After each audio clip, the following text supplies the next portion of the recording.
Wake up with the sun in a steaming cup. Tune into the show where the vibes heat up.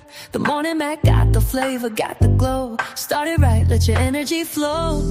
High takes rising like the morning brew.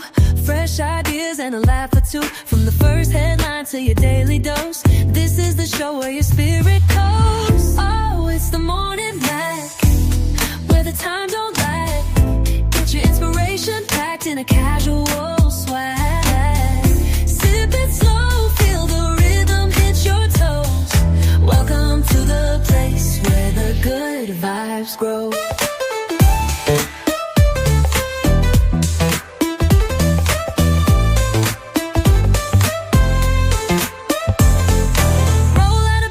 Dreams alive. The Mac got the groove, keeping you in stride. No snooze, just choose to wake up bold. This is your hour, let your story unfold. New ideas with the sunrise spark. Fuel for your fire when the world feels stark. Spinning the tracks of your mental glow. Every listen's a hit on the Morning Mac Show. Oh, it's the Morning Mac, where the time don't lag. Get your inspiration packed in a casual swag.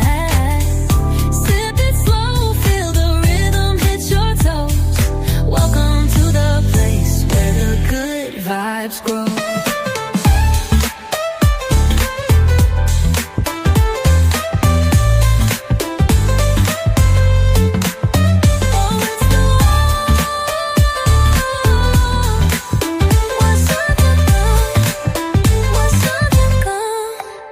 New ideas with a sunrise spark. Fuel for your fire when the world feels stark. We're spinning the tracks of your mental glow. Every listen's a hit on the Morning Mac Show. Oh, it's the Morning Mac, where the time don't lag. Get your inspiration packed in a casual swag. Sip it slow, feel the rhythm hit your toes. Welcome to the place where the good vibes grow.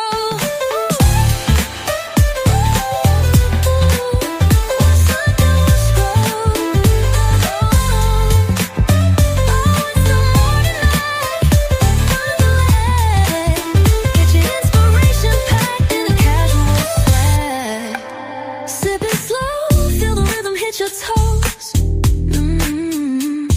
Welcome to the place where the good vibes grow.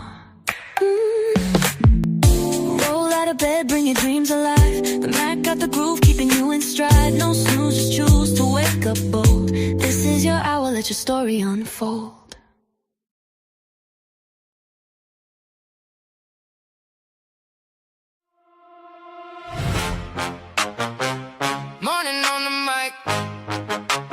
Wake up, tap in, baby. The Morning Mac Show. The Morning Mac Show. Yeah. Coffee on the dash, pages in your hand. Big news, small laughs, right at your command. Mac got the truth and the jokes on deck. If your day felt rough, we could fix that right. Listen close, now it's time to ride.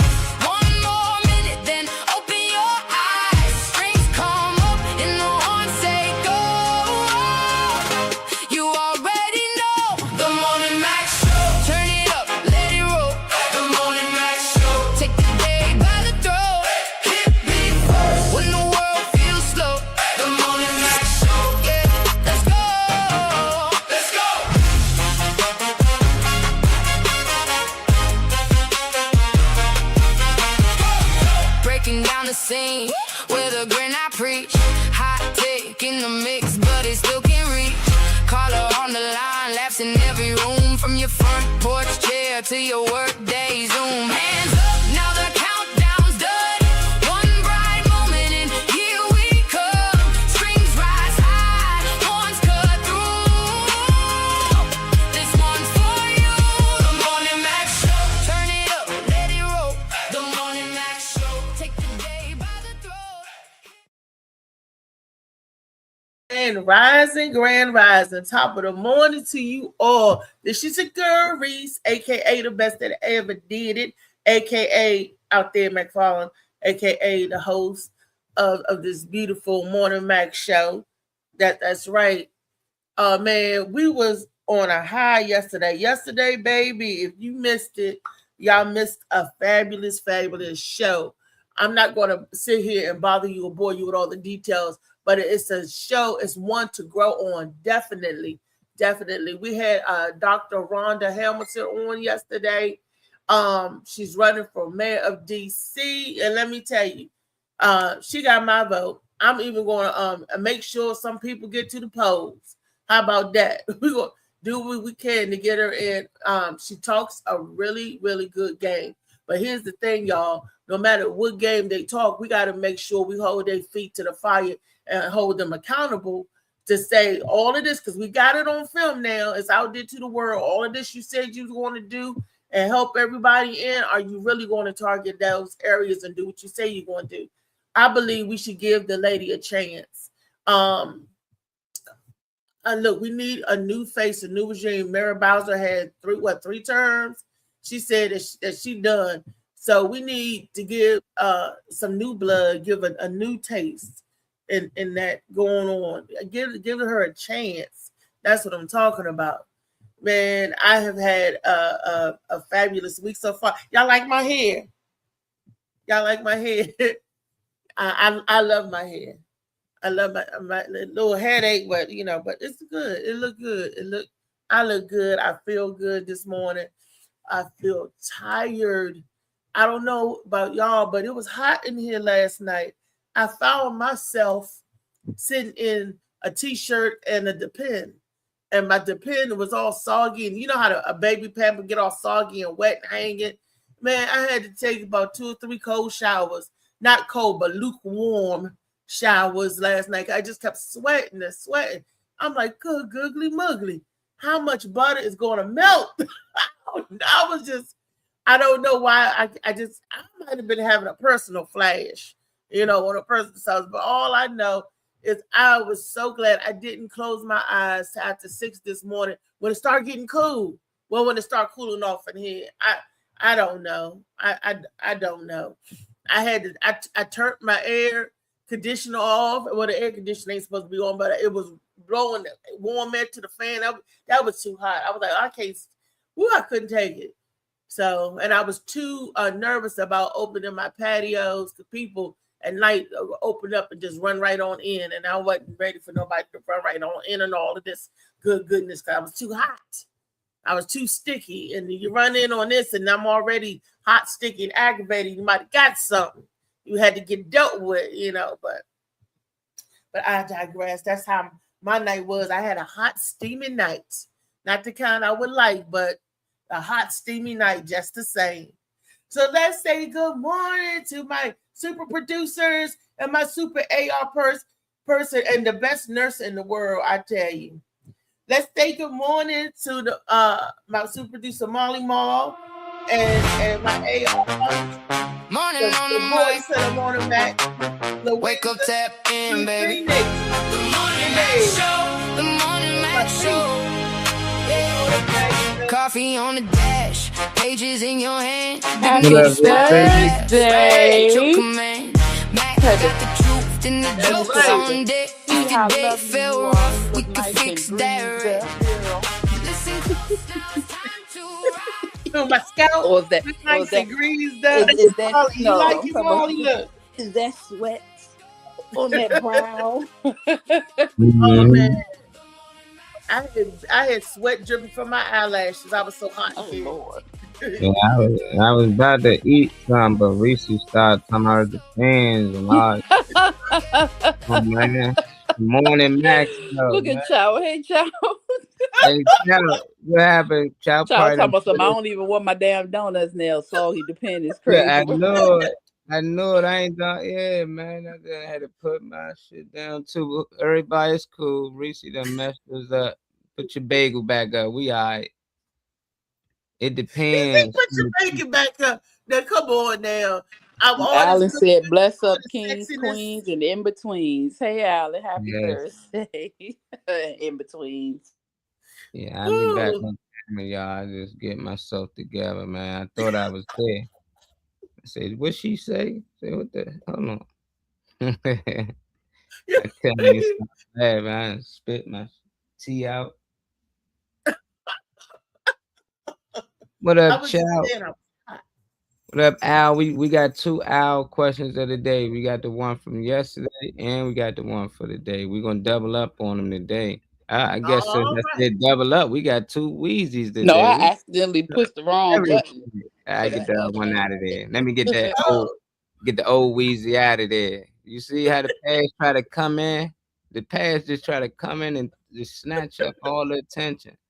What up, Ron and Don? Hey, Ron, how are you today? I know he's excited. He just saying 2 Wheezies on the screen at the same time. you about to give him a double heart attack. He about to have a heart attack and a stroke. Charles said, and my donut nice and hot, Krispy Kreme joint. I done threw the damn box in the passenger seat, Molly. Yeah. No, child, you should nothing take your appetite from a Krispy Kreme donut, especially with the. We can't hear you. I think you're muted, Bree. Nah, she ain't muted. They probably took away your sound. Yeah, they done took away Wheezy's sound. She can't hear us. No, I can hear you. Oh, she can't hear you, Reese. Okay, I'm gonna leave and come back. Dang, that's weird. They got her. That's weird. The other Wheezy probably can hear. See, this clone Wheezy, I don't know which one real now. I don't know if that's Wheezy or not, but where's Charlemagne? Every time with Charlemagne, he coming on here. He thought AK Trey. Charlemagne the guy. How you name it? Remember he called Trey Charlemagne? Yeah.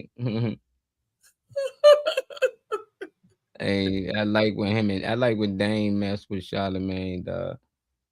Dame Dash, they be going at it. They can't even type right. Look, child, hey, get it together, child. Give about 10 minutes, you'll be back, man. You know, Reese again, she our sister on here. She be saying shit now. We like, hold on. See, that mic was good for Ron. He probably got more coffee than put the lotion out and everything. But for us, we ain't trying to hear that, man. Now I know Al feel, you know, he had to grow up with her, then hear this shit. I can't imagine. When she said that, I immediately turned the volume down. Look, Ron said he already know it was leading to. I don't know you talk about. Hey, I love her to death though. Look, Charles say he love you to death though. Don't we all? Don't we all?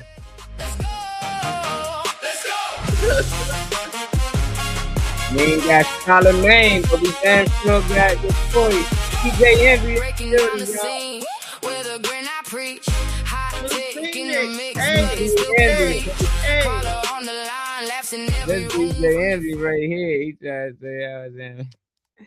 Nah, man, I ain't light skinned enough, man. I ain't light skinned. This DJ Envy right here. What up, Unc?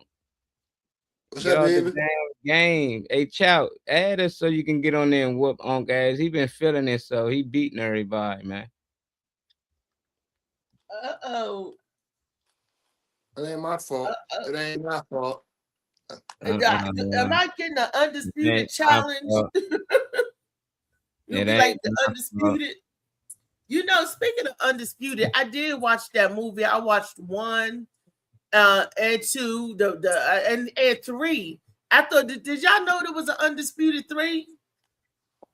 Yeah, I think they after 2, it just like, you know, it was over with. They just trying shit now. Well, the first one was with Ving Rhames, and then the second one was with my guy. What's your boy do the Jamal karate? White. Jaleel White. Yeah, that was it after that. The third one, I was like, nah. The third one was with the guy that he beat in the second one. The third one, and they was putting him. He got light skin tendencies. Reese, I got light skin tendencies. Who, you? Yeah, that's what Al say. He trying to recruit me. That's what it sound like. Niggas trying to sound like they already turned you, Molly. Nah. What do light skin tendencies? What is that about? I don't know. I'm hearing it from a light skinned guy, so he gotta tell me. I need to hear that. I need to know. Why you need to hear it? Because you got it too. You light skinned, What you talking about? Yeah. Who light skinned? I'm not light skinned, sweetheart. What caramel. are you? I'm caramel. I'm caramel. No, you like cookies and cream.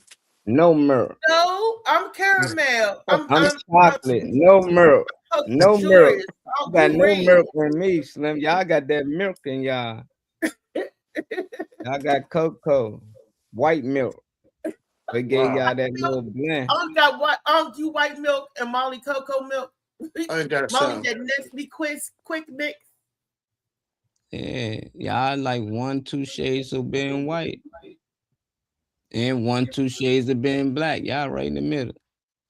See, that's Weezy and Unc. That's why I be laughing when people be mixed breeds and they be like, well, I just want to learn about my ancestors. And they're like, well, both is your ancestors. Why you always pick the black side? You got a white inheritance. Yeah, great grandpa, he probably was out there on the other side. You got to learn both sides. You got both in you. And you wondering why you want to do certain things. That might be that animal nature coming from somewhere else. It ain't nothing wrong with it. We all got light-skinned people in the family. It's because we've been diluted. I know we have when I did the DNA testing. Okay, Weezy back. Yeah, I had to put pause on the phone. It was acting up. Hey, Hey, babe, how you? I'm good. How are you? Happy Thursday. Well, no complaints. No complaints Now, over here. Now, did everybody enjoy the show yesterday? Yes, it was wonderful. I did too, and I loved it. The DC residents. Don't it make y'all just want to come and vote for a voter in? Like I was telling Molly earlier, I said we got it on film. It's out here, so when she get in, we gotta make sure we hold her accountable. We're gonna hold your feet to the fire, Rhonda. We're gonna be showing up. Molly gonna be like, I want to meet with Rhonda. Because I hope she never lose that. Sometimes people do get the big heads or whatever, but you say, hey, Dr. Rhonda, and they may not have time to talk with you. Ooh. She seems like a real person. Like she will always have the time or give you a minute or two to get her in, and that's what we want. We want real people because this is a real life. These are people, real life and a real way of life. And I wasn't kidding when I said that when I became disabled, when I went down to try to get help, the lady gonna look at me, what is you here for? And I'm like, because I'm sick, I can't work. What you mean? What am I here for? And she had an attitude. And of course, she was not from here. She had a really thick accent. And I think that their rudeness sometimes it's the way they talk and stuff. You like, the rudeness, and it's like that in the hospitals. It's like that with the agency. They're so aggressive and forceful when they're talking to other people of color, But I know when they're talking to other people that's not of color, they do a different tune. You see and you hear a different tone. And I'm like,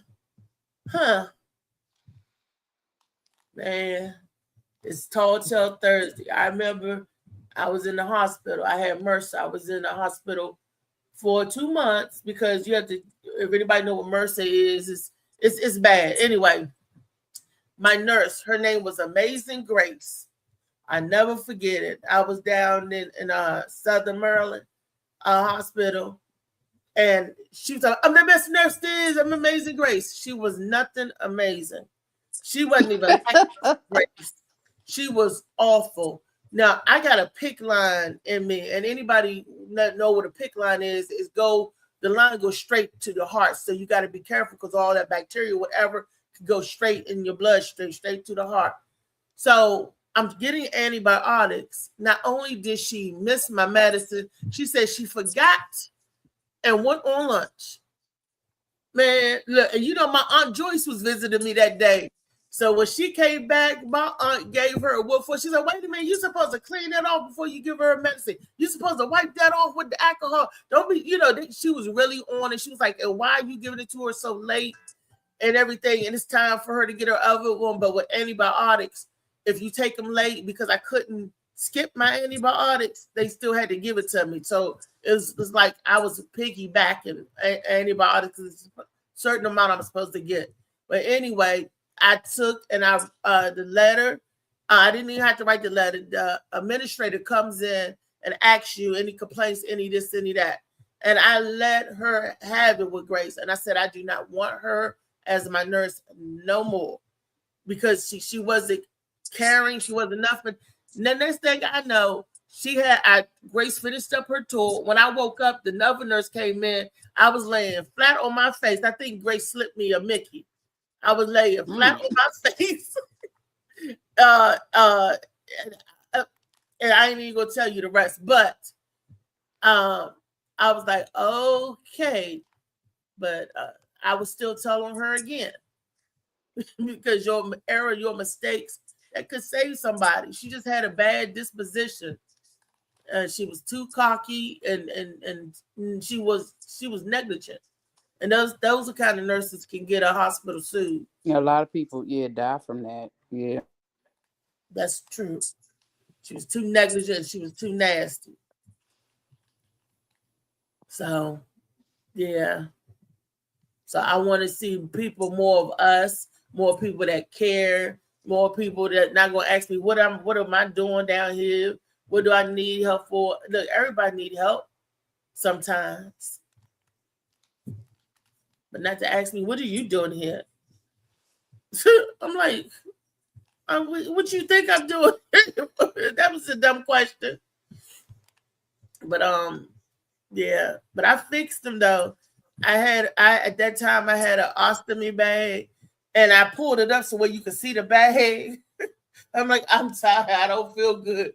They said, what you had? You had birthday? They was like, oh no. They was like, Miss McFarland, you ain't never got to come down here again. It took me, put me in a private room. The supervisor came down, gave me her direct number, and said, any paperwork you got to fill out, call me. We're going to get your paperwork. You ain't never got to come down.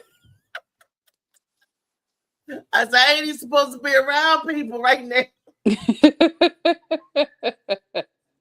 How you gonna sit there and scare them people? They about to quarantine your behind. Yeah, they was. They straight up was. They was like, ooh. But that was the quickest visit in and out of social service. It was like zip, zip, zip. And I'm on my walker and showing that little ostomy back there. Happy Thursday, y'all. They was like, oh no. They was like, she got to get up out of here. I was like, I need the help. Matt said his mom did. He still has not opened a death certificate. That stand for what? Stand for Connecticut. Oh.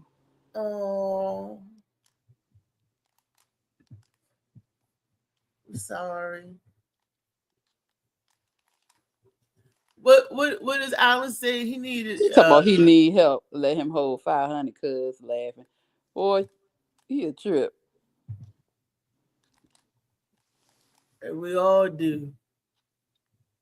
We all do. Let me hold something. He said they seen that big bag and panicked. They probably smelt it because, not being gross, whatever. Those things burp, and they burp on their own. I have no control over that. That's the one thing about it, and I never got used to it. And I just thank God. I just thank God.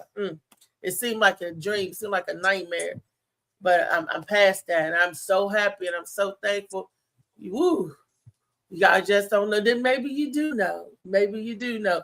It's a rough patch in life. You can't shake it, but it seemed like a nightmare or dream. It didn't seem real. That's so. And how much I try to forget, certain things trigger, or I see something and it just, but that's life. Life be life. And Molly Mo, what kind of videos we got? The question of the day. Which the first one up? Which one getting people right. I was like, okay, moving on. Yeah, she tell us this long story, then don't ask no question. I'm wondering, like, what you was trying to hear from us? Then move on, y'all. The video. You don't need to hear about I was just thinking back, and sometimes if you think back too long, I don't want to get emotionally triggered. I was just telling the story, and I was like, damn. And then I started remembering stuff, and I'm like, oh. So that's why I was like, okay, switch. It's like, I was going to eat that, but no, I'm not. Nah. So.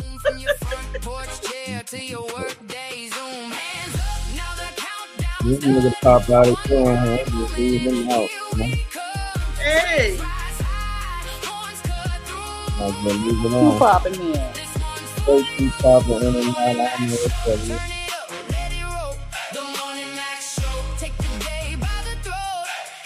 Good morning, Wednesday. Good morning, Wednesday.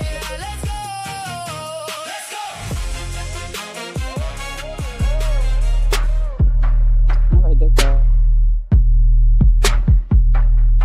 Look at Shirley.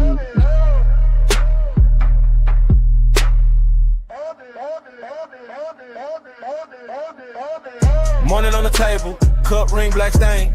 Yeah, you had me one thing, I answer plain.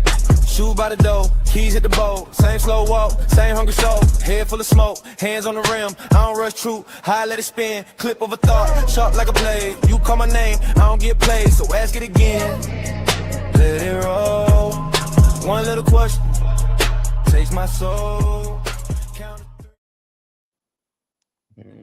Okay, so the question of the day is what damages people more long term? Stress from chasing success or comfort from settling too early? Thank you, Alan, for that question and the wonderful production that you put on to give us that question. It's really dope.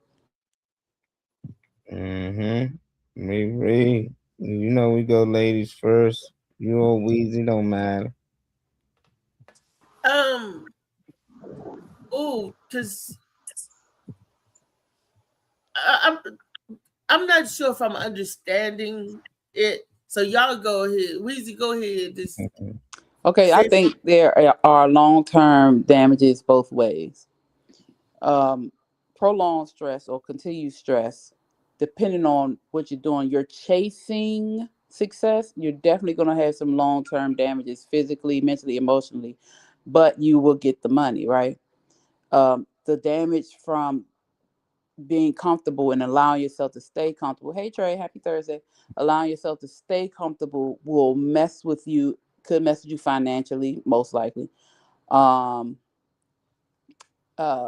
It can also mess with you emotionally because it's like, dang, I should be further, or I should be doing this, or I should be doing that. So there are casualties either way. We are not supposed to chase. We're supposed to attract. So if you're chasing something, that means you're running from it. I said this, I think, last week sometime. You're running from it, and you're trying to get it to catch up to you. But if you putting in the work, doing what you got to do, and attracting what you get, there will be less long-term damage, or probably not any damage. You'll be able to get into a place where you can successfully chill, you know. Comfort is when you're comfortable being comfortable, that's a slow death. So you have to get uncomfortable being comfortable so you can be successful. So I think there are damages either way, but the one that I would say will give you more long-term damage will be just being comfortable, because you're just sitting. You're not growing, you're not learning, you're not changing, you're not doing anything. You're just sitting there allowing the world to revolve, and you're not putting these steps in to make it move. So, yeah. Wow. I'm not ready yet. Okay. And I agree. Oh, and also want to add to that question about the woulda, shoulda, couldas. That can eat a person up, tear a person down, because they're thinking about, if I don't want to go through life having no regrets, you know, about, dang, if I would have did this, I should have did this and should have did that. The age that I am now, I'm learning that I would have more regrets by not doing nothing, because my conscience will be opened up and a little freer. If I'm chasing something, at least I'm trying to obtain it. At least I'm, those are the scars worth getting. If that's making any sense, what I'm saying. Make a lot of sense what you're saying. Got another guest just popped in. Okay, hey. Let's go. Tell your people, get in line.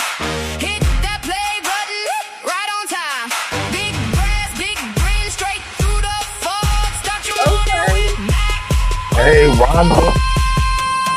Hey, Rondo Bumpy. hey, Hey.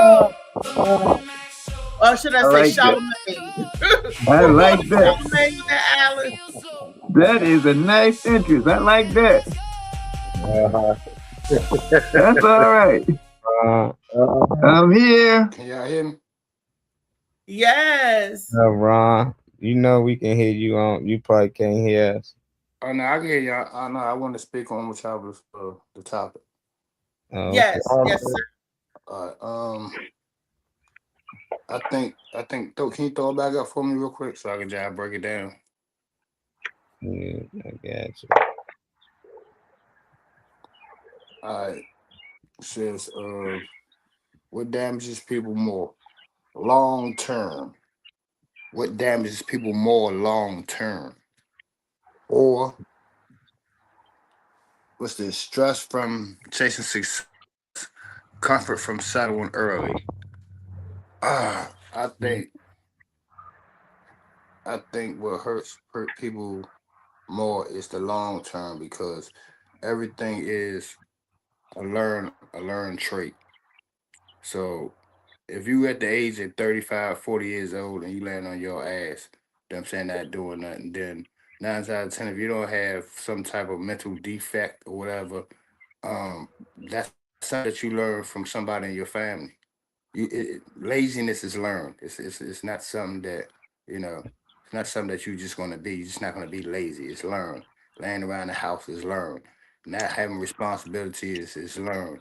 Not want to do nothing. All that are learned traits that individuals access and then never disable.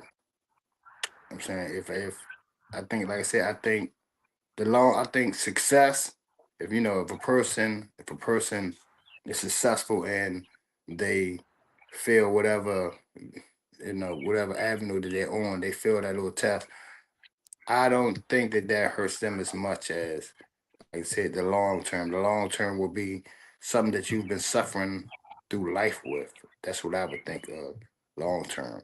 I would not think of because I didn't make this account go down, or I mean that's not some me. I'm speaking on me. That's not something that will really bother me. You know what I'm saying? And it was something else, or it was something else talking about being lazy or whatever. That definitely doesn't involve me. Was comfort from was it settling too early? Yeah, comfort from settling too early. It's what damages people Okay. more long term: stress from chasing success or comfort from settling too early.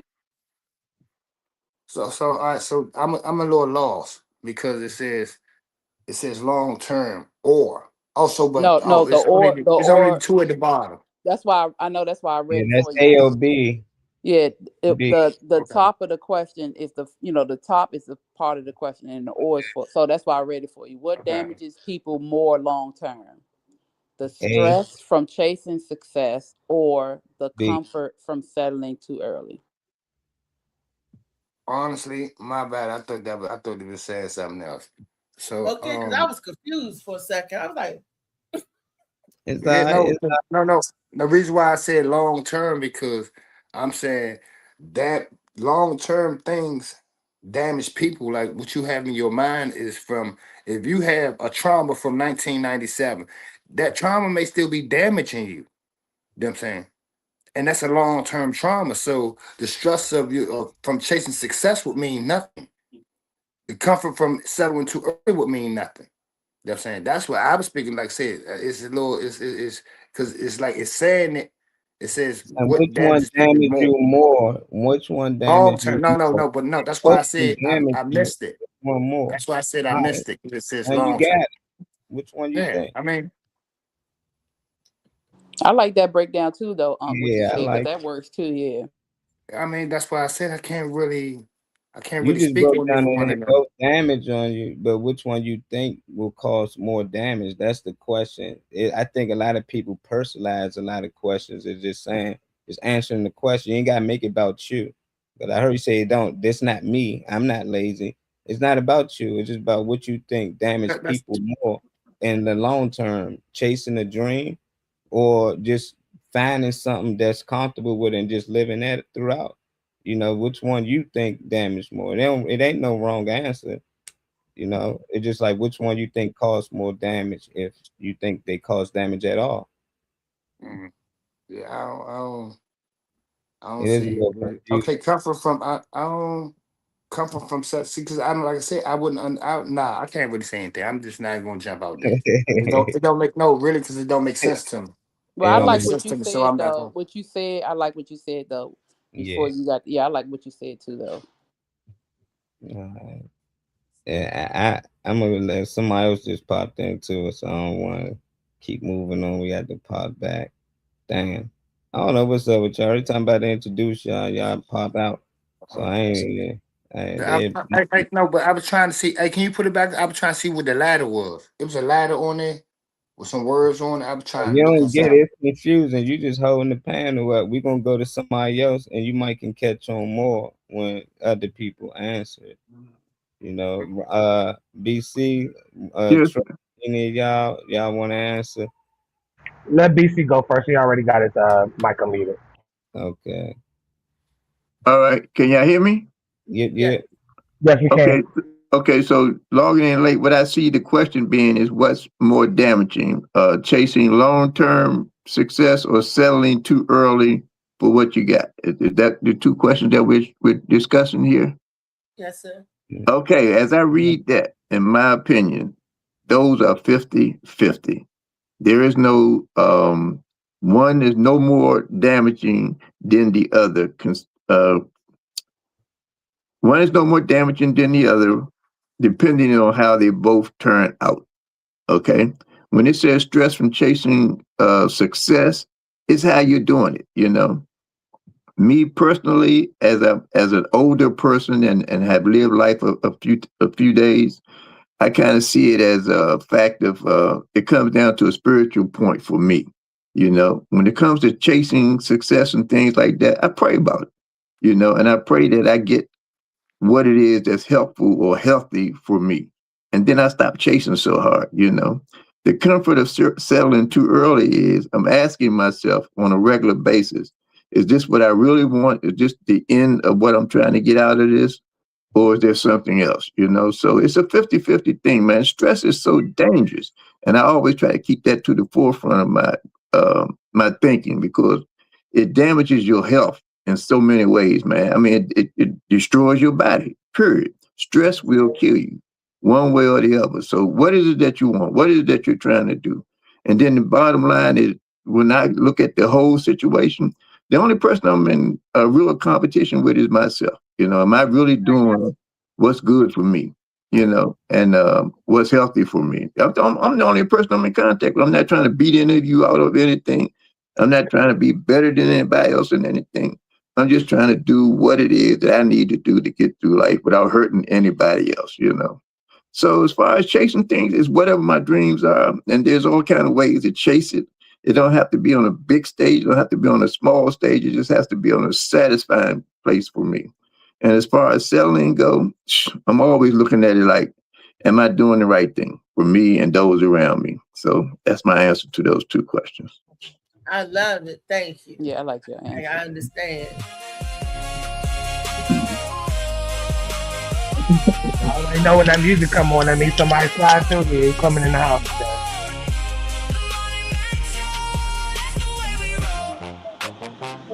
Ladies. Hello. Hey, lady. Hi. Hey, motherfucking Ron. What's up, y'all? How you doing? Good morning. Morning. We got a mob in here now. You know, I put it back up there so y'all can see. Y'all can just chime on in with the rest of us. That What part. people more long term? There's no right or wrong answers, y'all. You know, and it's just AOB. Stress from chasing success or comfort from selling too early. Our boy Ron said 50-50. I'm more on that agreement. I can't. I think they both damaging. I just think whatever road that you decide to go with is okay with me. You know, I just think that if you could so-called consider, selling it early for something that you can always think, what if, it don't matter what it is, you can be like, damn, I would if I just continue to chase that dream, or maybe that other certain job that might took longer, but this job might pay you enough to live the lifestyle you living now, but you can always have in the back of your head, maybe if I stayed in school or if I kept playing ball, it's going to be something you can always think about. And for those who actually chase it and reach it, then it's success. But for those who chase it and don't, they might look at it as a failure. But I just think it is life period. Just do something. Even if you find something early in life that's confident for you, I think that's something that I can't do. But for those who do it, I don't judge them. It's just some people don't really have that confidence in themselves to go out here and chase a dream or something they just think that's impossible. It depends on their upbringing. But for those who actually out here chasing a dream, I say go for it, and that don't mean that you're gonna have more stress. I just think that that's life. Life should come with stress. I wouldn't want no life that just everything just roses and like everything just great every day. Like that's not life. It's just like I tell people that all the time. We would never want to watch a movie that nothing bad go wrong. Like they don't go through no type of problems. You wouldn't be able to relate. So I just like that I like it. I'm more on the 50-50 side. I think it depends on the person. I can't say one damage one person more than the other, but I just think that they both will play a role in the long term, because you always think about what if you did something different. And that's just anybody to me. That's my thoughts on it though. You back. Damn, there's more. What's that? Molly, do Yeah. you think that there is any such thing as going through life with no problems? Is anybody out there ever heard of anybody going through life with no problems? Yeah, I think people that that look at other people from the outside assume that, like, people probably assume, oh, you grew up with a silver spoon in your mouth, because they rich, so you probably assume that they ain't go through the shit that I went through. They probably got no problems. But it's different problems. People got rich problems too. Like they be having bills and issues. It's just they bills different now. They probably pay 10 grand a month just on bills. So when shit get low, you be like, well, you still got 40 in the bank, 40 just 4 months a living for them. But for us, we be like, shit, 40 would get me, boy, I'd be good. Like, it depends on the lifestyle. So I think everybody go through some. It's just other people look from the outside and judge people and assume that, oh, you ain't going through shit because you ain't never lose nobody. You ain't never went through this and that. Nah, we all go through something just different.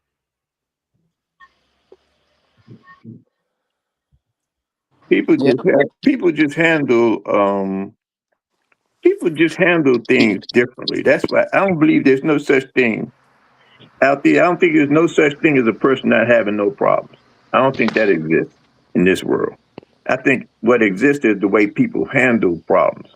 Some people just fall apart completely. They can't handle it. And others know how to take it and keep moving in stride. So one more time, that brings in the issue of one more, is that me? Nah, it's too late microphone. I don't know what she's doing over there, fumbling. Okay.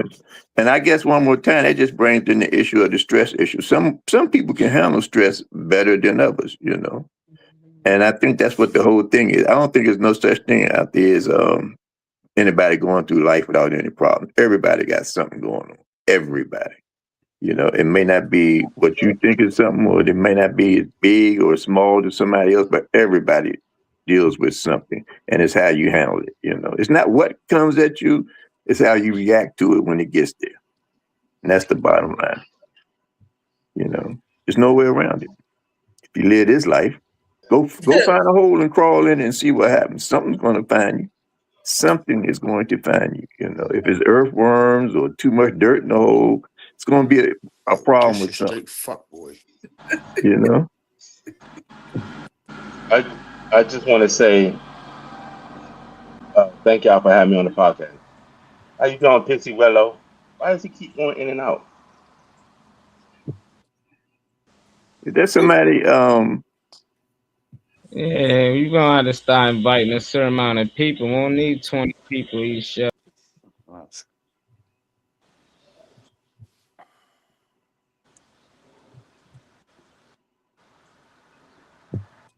So what it's Go doing? Kicking people out? Hey ahead. Reese. Hey Reese. Hey, that's DJ B, man. I can't see the picture, but I hear the voice. Hey, Hey babe, how you doing? I'm Stop doing acting like good. you working. That nigga ain't working. He's sitting up in the truck See, looking out the window. Reese. Did See you how hear he the do me, Reese? You see how Phil treat me? You see, he's that nigga ignorant. See, I didn't want to say it. Phil, Did you and Phil Phil hear the question? Phil is ignorant. Did you hear the question? Every time I try to be nice to him and his friend, he always say something ignorant all the time. He I'm made sorry, me come Reese. on the show. I'm He sorry, said, Reese. I'm sorry for bringing our off-phone conversation onto your show. That nigga ain't no good. that's the reason I'm on here, Reese. He said, nigga, go on the Reese's show. She sent me a link or I'm whip your ass. I say, damn, yo. That's how he talk to me, yo. That's abusive. But I I want to know know. about chasing your dreams and getting your DC, that's why success. I don't mess with DC niggas. DC Can they niggas, boy. hear me? Can you hear me? I hear you, Reese. You the Do best. you feel? Oh, I love you too, baby daddy. I still you still have Right my here. child support. Got you. All right, I'll deal with it later. Thank you. Now, Phil, did you and B Man hear the question? Because both of y'all chase your dreams. So what is what is I love the way BC Ron answered. Yeah, but I want to What's the hear question? What's the question? I ain't hear it. Louisa. Can you is Louisa still on here? Can you read him the question of the day, Phoenix? Is my Phoenix still there? I It's can't up on the see. screen. The question is, what damages people long term? Is it stress from chasing success, or is it comfort from settling too early? Thank you. That's a good question. Act like you got an answer, nigga. Yeah, honestly. Okay. Honestly, yeah. I think what damaged people is not being able, while you chasing your dream, the people that betray you and do you wrong and don't support, being able to download that and still keep moving and have a positive attitude. Because if you let that build up, all the people, I think that's what does it, not downloading disappointment. While you're just going to be a lot of failure, it's going to be a lot of people that do you wrong. And then if you don't download it and just let it go and get that shit out of you, it make you too hard and make you, and then settling, that's worse than, that's a bad one too. If you settle and you always think, well, I should have kept going. I should have tried more. And you know what I'm saying? I don't know. That's a hard question. What's your answer, Philip? I ain't settling for shit. Cause I ain't gonna be that dude sitting around saying I shoulda, coulda, woulda. I mean, I'd rather keep doing it and fail than never to do it at all. So, amen. That's my attitude. Now, the first part, I mean, you know, that is kind of true. It will wear you out. It will wear down on you. But at least you can look back and say, at least I tried. So it might be worth the wait. So it might be worth the thing where you say, it weighed down on me, but at least I tried. Yeah. Hey, Reese, can you answer this for me? What is success, though? What's your definition of success? Is it money? Is it your craft? Is it a certain amount of people at a show? Or what is success for you? that'll look different for everybody. What I consider for success for me, myself, is like a BC Ron said earlier, being satisfied with the job that you completed. Like, say if I'm cooking a meal, right? And I'm cooking it from the heart and for the people that I love, and I'm feeling good cooking it. That meal is going to be successful. It's going to taste sweet. It's going to taste good because of the time and love and effort that I put into the meal. It's going to be different for everybody. So if I'm satisfied with the meal and it tastes good to me, I think that's a successful meal. And if people say, "Oh yeah, your potato salad is hitting," that means that's a successful potato salad. Um, Uh-huh. Everybody's success is going to be different because we got a different walk. We all got a different walk, different journey. Maybe to some women, raising children that never been to jail, never got any trouble, that went to college. Maybe that's a success for her. For them, and success is different on all different levels. It's depending on what you're trying to obtain, what you're trying to go for. Some people want to do absolutely nothing and end up doing absolutely nothing, and it's a success for them. I had a relative that said they wanted to be a hermit living in the woods, and they're successful. Damn. So, That's JoJo.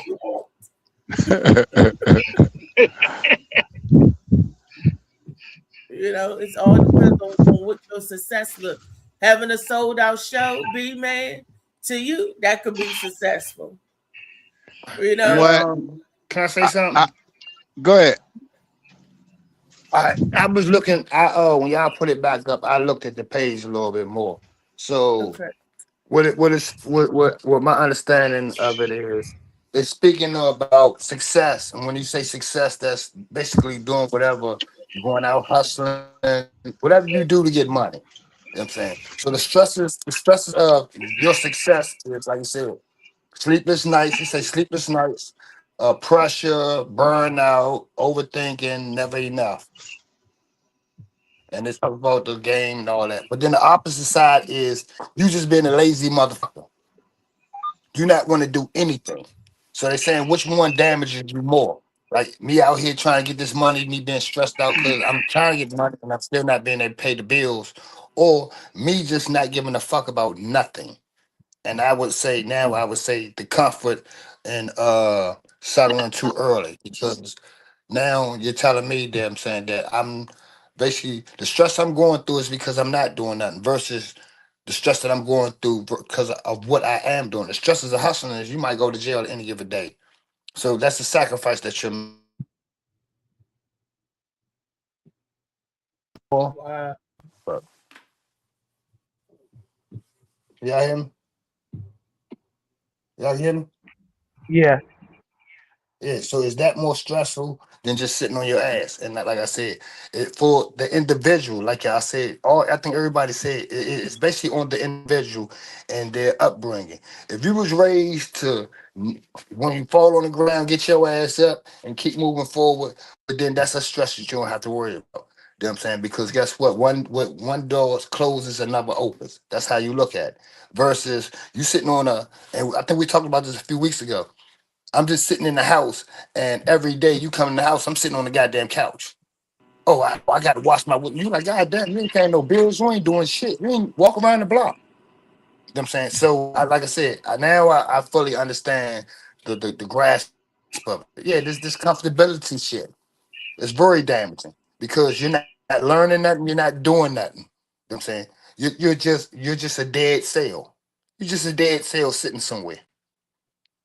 That's about it. That's Let me hear from Miss Kool Aid. I ain't hear any text from you yet. She on the screen. Miss Kool Aid, you with us? Hello. What's up? What's up? hello. Yeah, I want you to I don't be know able if to answer I'm the gonna freeze question. up, but Go yeah, ahead I've while been you listening to not. y'all and I seen the question. But if you bring it back up, I can probably try to tell you my answer better. I was trying to see because it say what damages people more long term, or stress from success, comfort from settling too early? Well, stress is going to come from chasing success, and stress can come from comfort as well.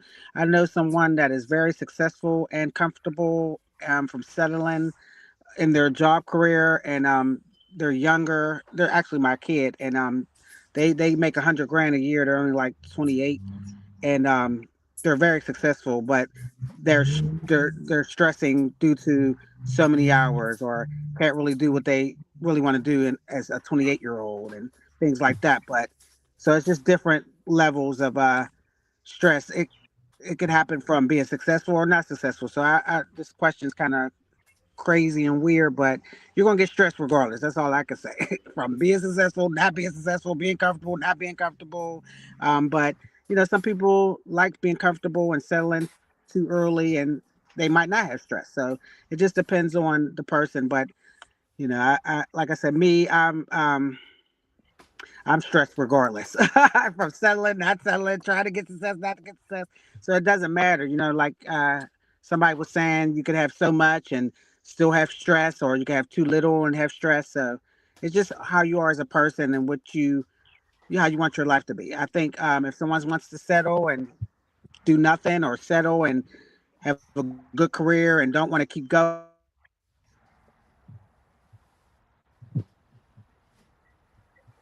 Okay. That was good. Did we hear from Ron? And No. Trey, give your answer. To me, I just look at it that in this life you're gonna be stressful anyway. But to me, what does success look like? Just because we have couple of thousands in the bank, nice home, nice car, that people will look at that success. But success only comes in within self. And what I mean by that is to love yourself and to appreciate yourself. And sometimes people just like being a frog on a log, because if you don't want to be successful just by getting up every morning, going out, if you got a job, be successful at that. If you working for yourself, be successful, because you're gonna carry stress regardless. The kids gonna stress you out.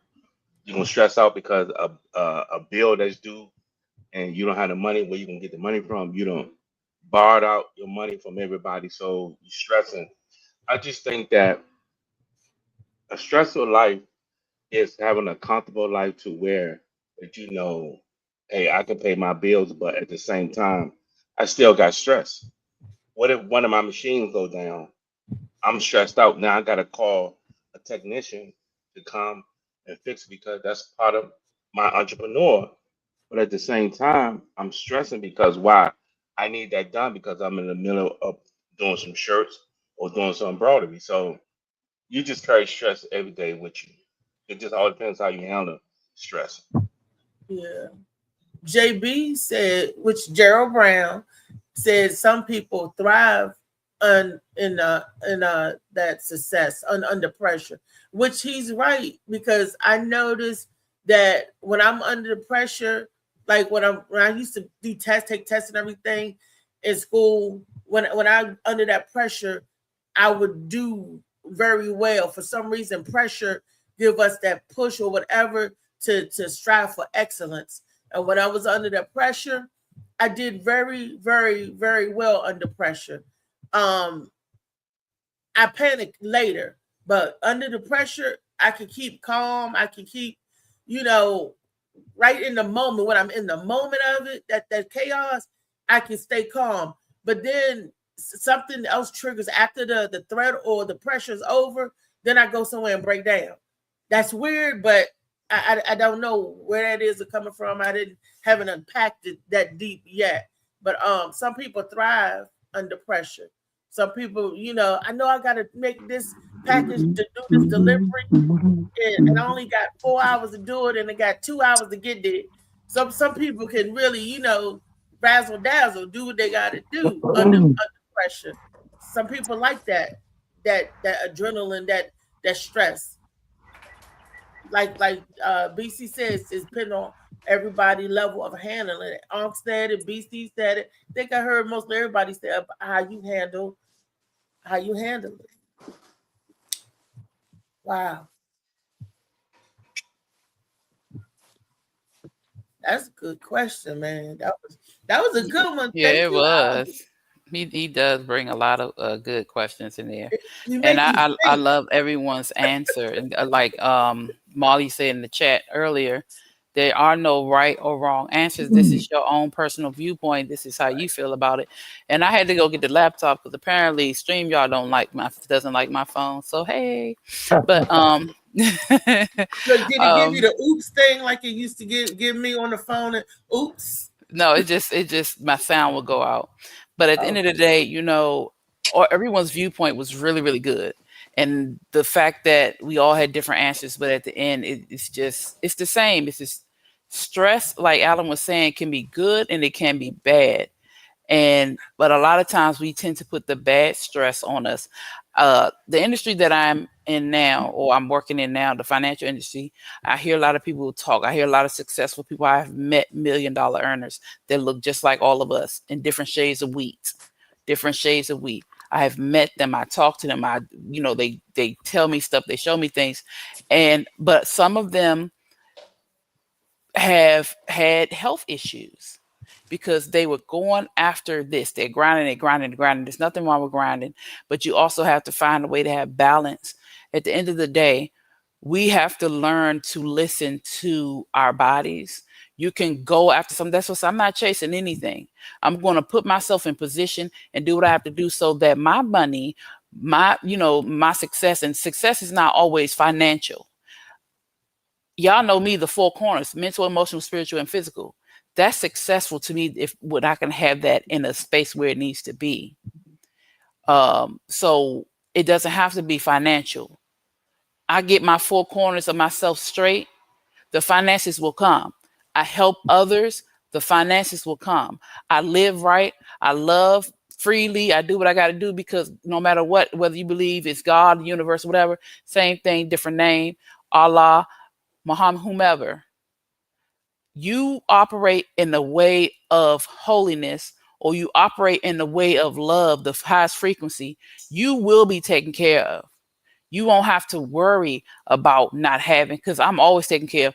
Even if I'm low, like if I don't have any money,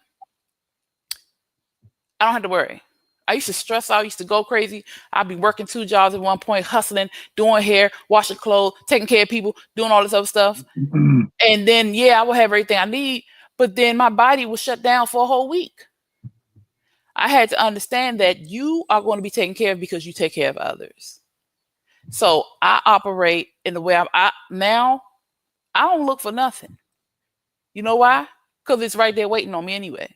So when we get in the place that we understand that, when we get in the place that whatever we want, we have, whatever we need is waiting there for us, and we start going toward it and behaving in the way that we already have, you don't have to stress. And you don't have to be comfortable, because comfort, like I said earlier, is death. So, that's how I feel, I said something earlier, but we have to get in a place where we're not chasing anything. We're not dogs. Dogs chase because they want to prove that they're dominant.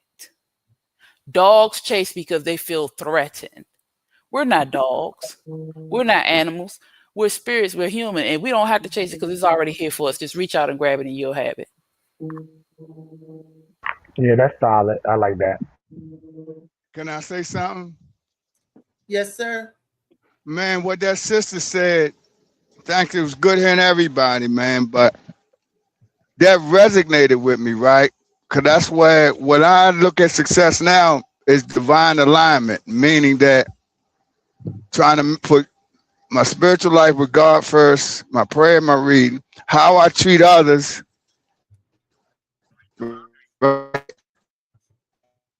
not swayed by the helping people. But that wasn't always the case. Like I mentioned, my 25 arrests, 5 convictions, time in 3 different states, 19 treatment centers, right? Or institutionalized over 10 years. I mentioned that because what it taught me, I've been happier more times, sometimes in prison or in a treatment program with no money, than other times when I've been happy. I've lost a lot and had a lot, so I don't put my peace and my material stuff, right? I've lost cars, houses, jail, prison.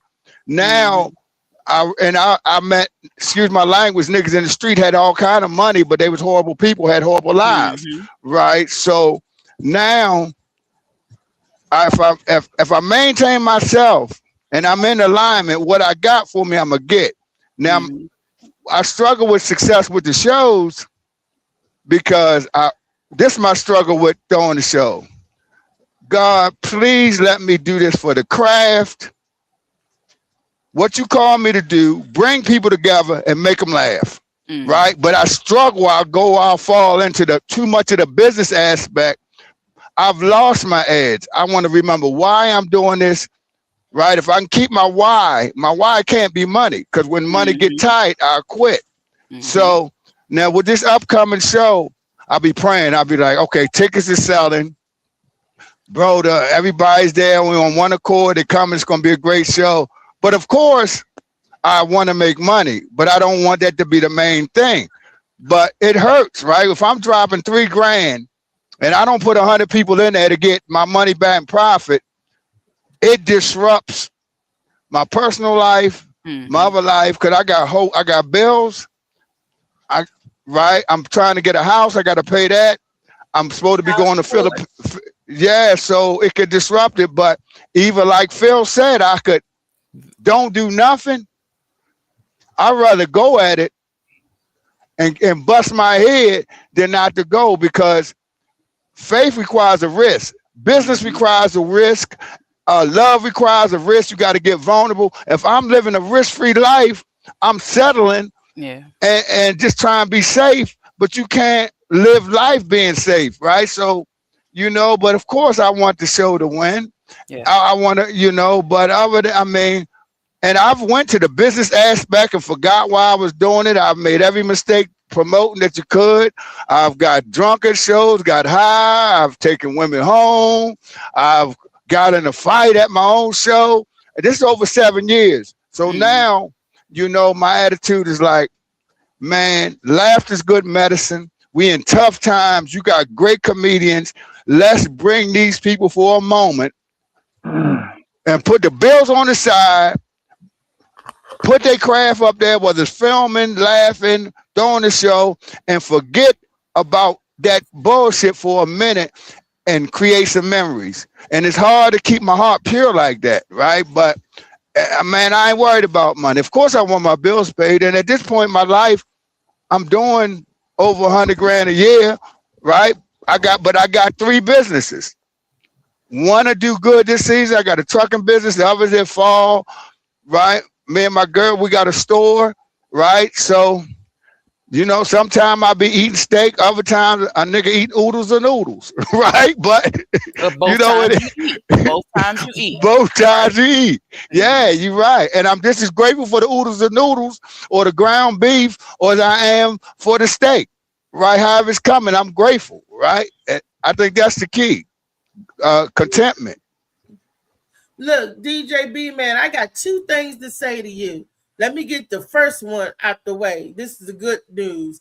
The Morning Mac is coming on May the 9th, and we're going to show up, show out, and turn up. You're going to definitely have a good show because the Morning Mac crew is going to be in full effect. You hear me? You heard me? And the second thing, and the second thing I want to say to you, I'm upset because you ain't never been drunk or high enough to take me home. Why ain't you taking me home? You ain't been that drunk or that high. That was like 5 years ago, Reese. I've grown since then. I only been with you 4 years, Reese. Come on. All right. Okay, baby daddy. We're gonna get him Saturday, Weezy. Man, y'all gonna be filming. I'm gonna see how the Morning Mac show film y'all, because I think I'm gonna start getting them to film some of my stuff, man. So yeah. Just talk to my super producers. Molly Mall is the head of that department. And look, y'all can talk. You work it out, and do what you do. And look, and he gonna have you sign a contract because that's business. That's business. Okay. That protects him and you. and all parties invested. Mm-hmm. But yeah, All right. definitely. Oh, I see Definitely. Marley. I'm driving the truck. I see it. Okay. What up? What up? I couldn't see Oh, it that's first. Trey I was right going to there. come on me. That's I'm Trey not right I there. mean, Trey. I Molly mean, in the Trey. background. Yeah, I love Trey. Bruh. I be laughing at Trey big time videos, yo. Trey be tripping me out. And that's Wheezy Wee, my favorite caregiver. I can't see. I'm driving a truck, man. Yeah, Y'all you gonna better get pay me attention killed. to that road. Please pay attention to the road. Yeah, we ain't trying to get you killed. Your insurance ain't paid for yet. Phil threatened me. That's the only reason I can't. Oh, all right. Phil said I'm gonna whoop your ass if you don't come on Reese's show. All right, man. Y'all be safe. God bless y'all, man. I gotta get back to the road. Yeah, And we please see be you safe. Have a Saturday, great day. baby. Yeah, all good. Thank you. You as Have a good well. day, man. Thank you, All bro. right. Hey, Trey. What's up, Slim? Trey. Look, I need you to bring a 45 with you, right? In case the show don't do well, we're gonna rob everybody in the show, all right? Yeah, then you said the wrong one. No, with this video with my shit on it. Let me pick another one. Bring the gun, Trey. If we don't do well, we gonna rob the Let me get comedians another too. We gonna Let me tell the get another comedians, hoodie. kick it out. Give me some. I need some money. Let me get another hoodie. I can't have my logo and shit on there. They gonna automatically know the fuck I am. Nah. All right, y'all be cool. All right, bro. See you later. Please. But to answer the question though, I don't really. Some of the sentiments everybody says some great things. Like Molly said, like Phoenix said, it's just your opinion, so ain't no right or wrong answers. I don't believe in stress coming from success. If I were to say it first, I pretty much would have been saying the same thing that Phoenix was saying about the abundance. Mm-hmm. I don't believe in the stress because if you you got the right mindset, you know, you're really into what it is, you're doing the shadow work, you're working on yourself at the same time, like all those things come together to create a certain level of magnetism or whatever. Like you just strengthen your magnet towards the things that you're trying to bring forward. My problem is so much abundance that sometimes it makes me get conflicted because there's so much that you can do and so much that you can knock out. You know, when you have a whole bunch of things you know how to do, you can do, that's more like pushing or having me more like conflicted on what to target first or whatever. Good thing, you know, having a team or whatever, that helps iron out stuff that you might be thinking about. But I don't really get stressed over too much because life offers stuff by default. So you have people saying, "Oh, my rent. Oh, don't you pay that shit every month? Don't you got a phone bill, rent? Don't you got to always keep up with your car? Don't you got to always do those things?" So things that are always by default. To me, it's to answer the question. To me, it's the settling. Like I don't settle for shit either. Like Phil said, because I know I got one life. I know that the time is ticking, so I never play around with. And just think I just got days on end. Somebody I know passed away a couple days ago. Didn't expect that. So that was a wake up call, extra reset to let me know that I can't afford to settle. But to answer the question, I would think it would be more stress than settling. But I don't believe in stress with success because you're already in the midst of those things. It's forever things coming to you. So.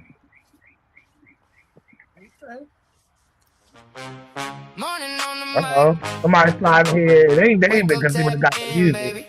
Who's coming in with? Got another question. Oh, we got another question? Okay. Secondary question. I like that. One little question takes my soul. Count look at this. Somebody come look at this. Look at this. Somebody come and look at this. Built to be. Ask question of the day. Say it loud, say it plain. Ask question of the day. One more hit through the rain. Bounce on the block. Burn in my head. Ask question of the day. Keep me up, keep me fed.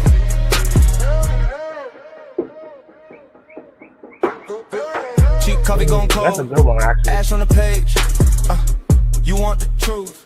I bring the. Yeah. First of all, come It's on, dating Alan. harder Come because on, standards are Alan. too high or because too many people overrate themselves. So this false ass reality that people get to live in because of social media, that's what the fuck everybody. Okay. We'll go ahead Put and my finish sound on answering, again. Trey. Read the question first, y'all. He did.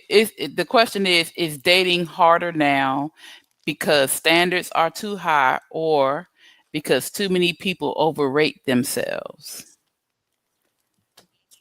That's a Freaky Friday question. No, not really. Not really. No, it's not.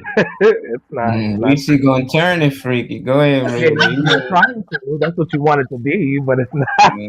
Get him. It's not what I want it to be. It is what it is, y'all. It's dating harder now. It don't say nothing about getting fucked. It says it's dating harder now because standards are too high. Yeah, our standards too high, or people, too many people overrate themselves. I don't think people know what standards are. And I definitely think they overrate themselves for sure. There's nothing wrong with having standards. There's nothing wrong with carrying yourself a certain way. There's absolutely nothing wrong with I'm not gonna say expecting, but looking for the person you're dealing with to come with certain things like common sense. Sense isn't common, but manners, respect. That's something that should occur from both ends of the dating field. But when you think somebody's supposed to take you to a specific place because you look cute, no. If you think just because you take somebody out that you're supposed to get some ass, no. If you think because you got money in your pocket, and this is men and women, because women walk around like they the boss, chick, because they got a higher paying position, and they think you're supposed to do this because of that, or men with the money in the wallet. It's the same way, different species, different sex. No.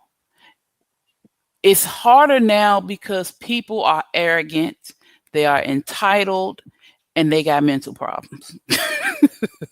And they don't care no more. Yeah, it's like yeah. from the heart. Yeah.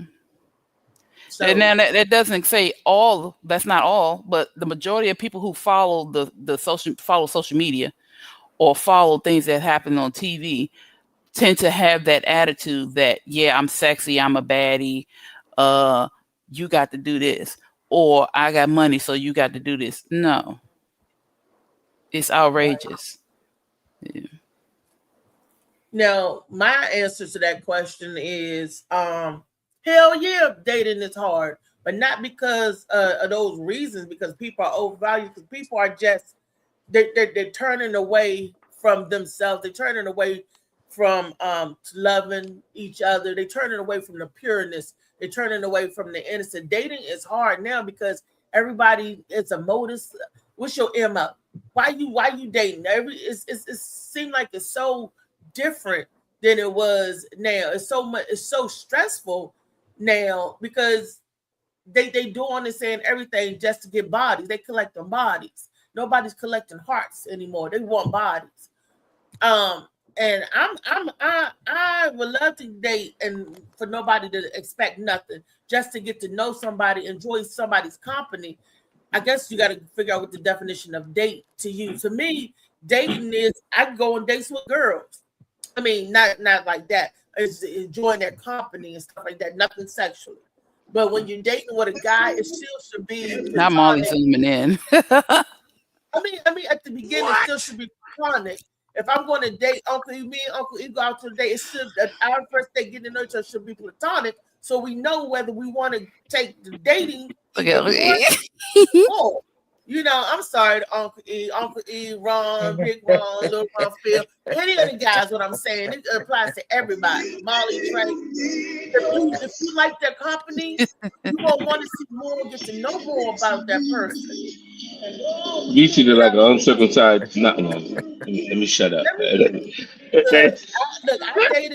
dated this joker. I was young, I was stupid, and he, because I was young and immature, didn't know the game, didn't know I was being played.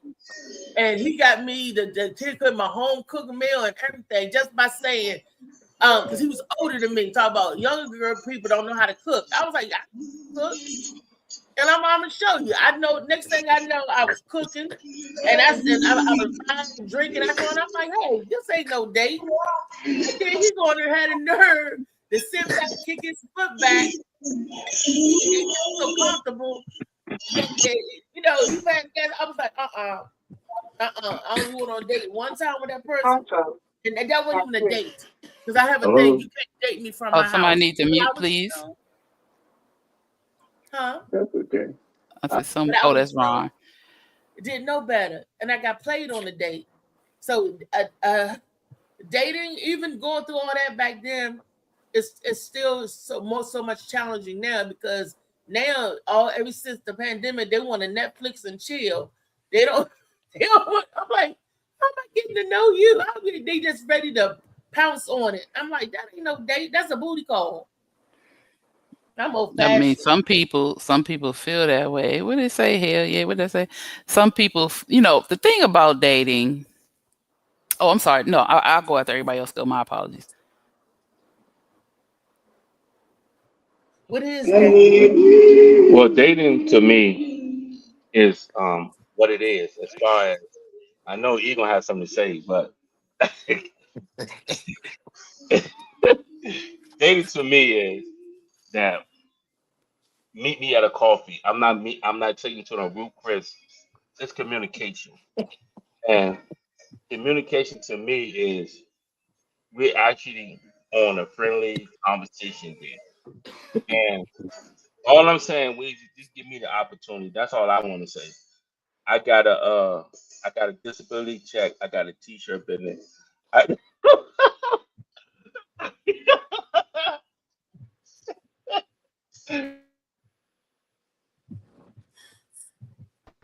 Nasty motherfucker. Nasty ass. You should have been a comedian, Ron. You got jokes. I don't really see the stress. Let me make sure nobody's speaking. I don't want to cut nobody off. Yeah, I don't see the stress in dating though. I think what Ron was kind of saying is dating is just what it is. I feel like each person you meet you're gonna meet people for the rest of your life until you're dead. So when you meet them, if you allow all your emotions to start flooding because of those good feelings that they give you, is when you can get attached and get. But your interaction, that's like anybody texting me, sending a message on Messenger or something like that.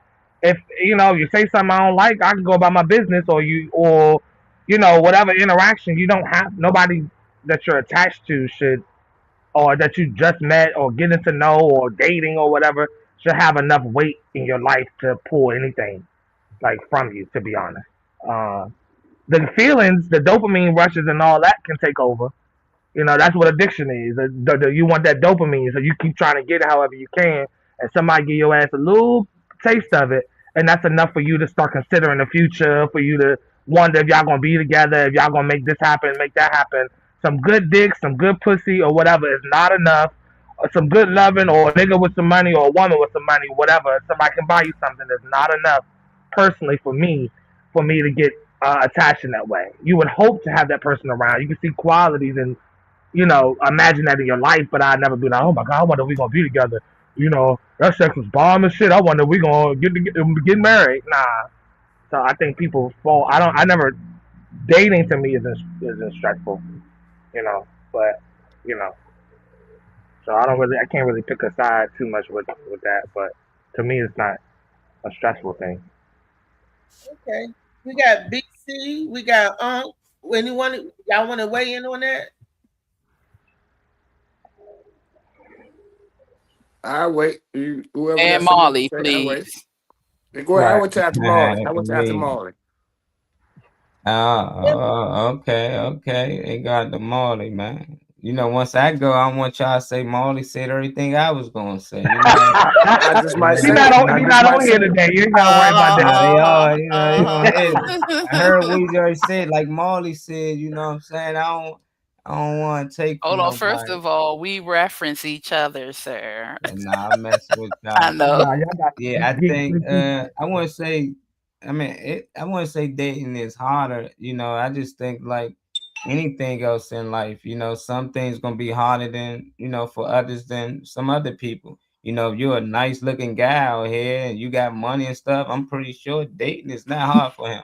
And I'm pretty sure if you're a woman out here, you got a bad body, cute face, and you got a nice job and you making money. I'm pretty sure dating probably is not as hard. You know, now it's hard probably to pick and choose from which one you actually want because so many options are available. But I just think the internet, you know, I think that due to the internet, dating is Yeah, actually easier. You know, it's easier to find somebody to start dating somebody than it was back in the day. And due to the fact that things are easier, they tend to happen faster. So it might be took you months to finally get a girl and go on a date. Now you can meet her that day and go on a date. And now you're gonna get results from that. Oh, I met this girl. She wasn't none that. Yeah, we dated for about 3 days and that was it. But I met this other joint on Plenty of Fish. So now it's happening so fast, you're getting results so fast. It seems like, oh, dating is just bad these days. No, we just hearing when things go wrong. We hearing it a lot faster and more often now because dating is a lot more easier today. You know, it's too easy to just find somebody y'all can go to a movie or whatnot, and now they don't work out. You telling your girls about it, you on the internet about it. But back in the day, I don't think it was that easy. You probably had to go out, actually meet somebody, talk to them up for a while, then you finally got on a date. So even if it didn't work out, it took months for that to actually happen. Now you can find about 10 dates in between that same time. So that's what I think actually changed, you know. So I don't think it's actually harder. I think dating is actually easier. So you can take some of that on. You can have some of that. You Well, God can damn say it. that. Well, God Yeah. damn it, Jim. You did it again. You said almost everything I was gonna say. Shut the fuck up. Did it again, son. God damn, you know me too well, nephew. You know me too well. I'm gonna say this. Hasn't been a So that's problem, scary. never Hold gonna on, be a problem. Before you get started, it's already scary. You saying that another man know you well. I don't know what you hitting at. I'm gonna just let it ride. Go ahead, continue. Yo, Well, you want him to hit that red I'm button trying on to figure your out why. I'm just trying to figure out why you so damn curious. ass. Hit that presidential button on his ass real quick. Nah, you keep on trying. I'm trying to spam, keep fucking with me. But listen, understand this. The only people that dating comes hard to is the people who think they're too good to go on dates, or the people who think they're too good for the person to take them on a date. Mm-hmm. All this extra shit that a female may do because the average dude asks a female out there for a date. Is it may be a small quantity of females that ask, but me, and that might be my opinion, but I believe that men ask females out more than females will ask men out.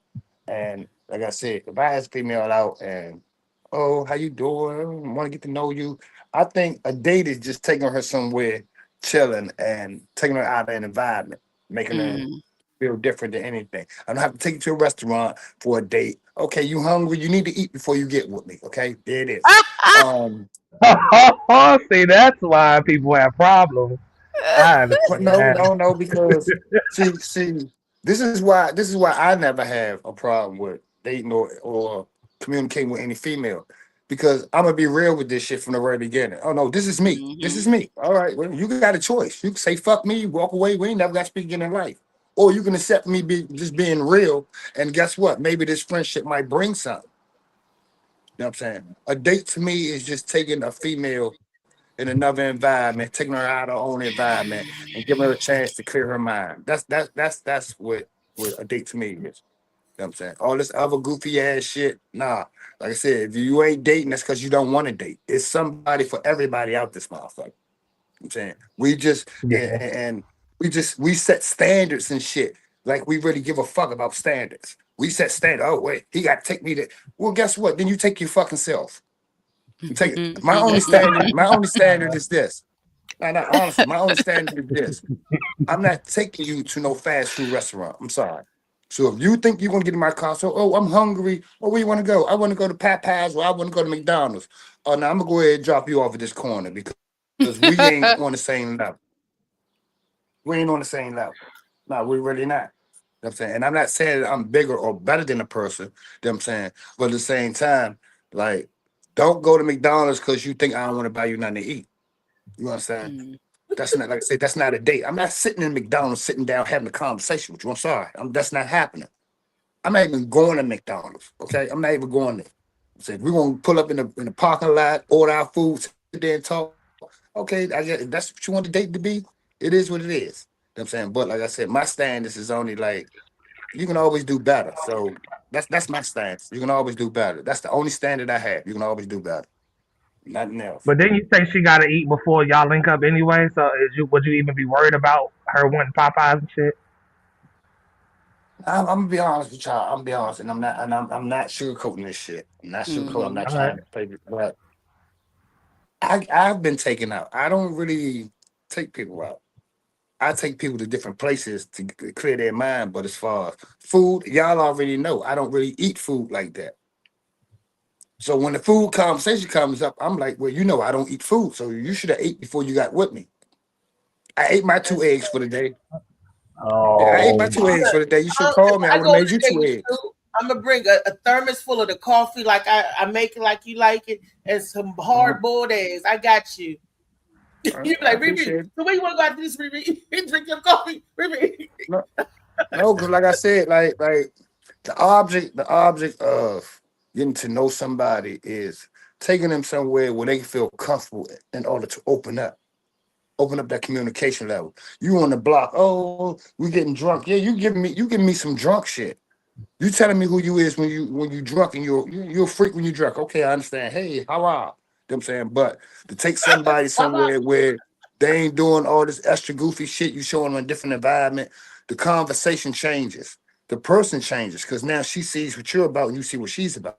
You know what I'm saying? Like I said, I can take anybody by the water, and I promise you, they'll love me for the rest of my life. I promise you that. Because like I said, at the end of the day, it's me giving you a chance to get some fresh air. Me giving you a chance to get the stress off. A lot of niggas don't want to do nothing but just give stress. I'm trying to help you get the shit off. We ain't got to do nothing after that. We don't have to do nothing at all. Like I said, us just taking a walk. Make sure Ron hear that. Tell him again, I mean, Ron is on another level. Ron trying to buy him some booty. He got a Social Security check, and he making shirts, Booty Bandit. I think you said the last shirt you said was called Booty Bandit. Yeah, which come? Yeah, Ron, my man. That's my man. That's my man. 100 grand. Scarface looking at what BC got to say. Weezy can get the whole caboodle. I just want to see that punch coming out. But I mean, let's get. I like Unc's answer. Okay, BC, which and I like Molly's answer. I like all the answers except for Ron's so far because he was on Joke Time. But I'm gonna circle back around to Ron to give him a chance. But BC, what you say about dating?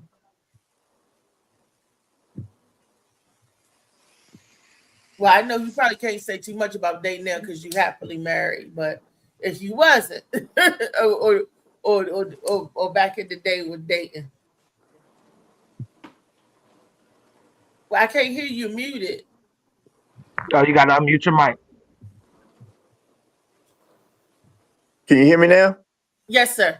All right. When I was dating back, when I was taught by older guys, dating with me was a very specialized thing. You know, I like what somebody said earlier. I didn't have the pleasure of social media as they do today. So it was a process.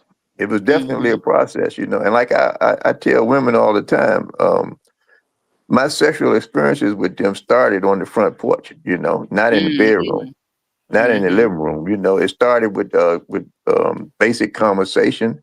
It started with getting to know each other.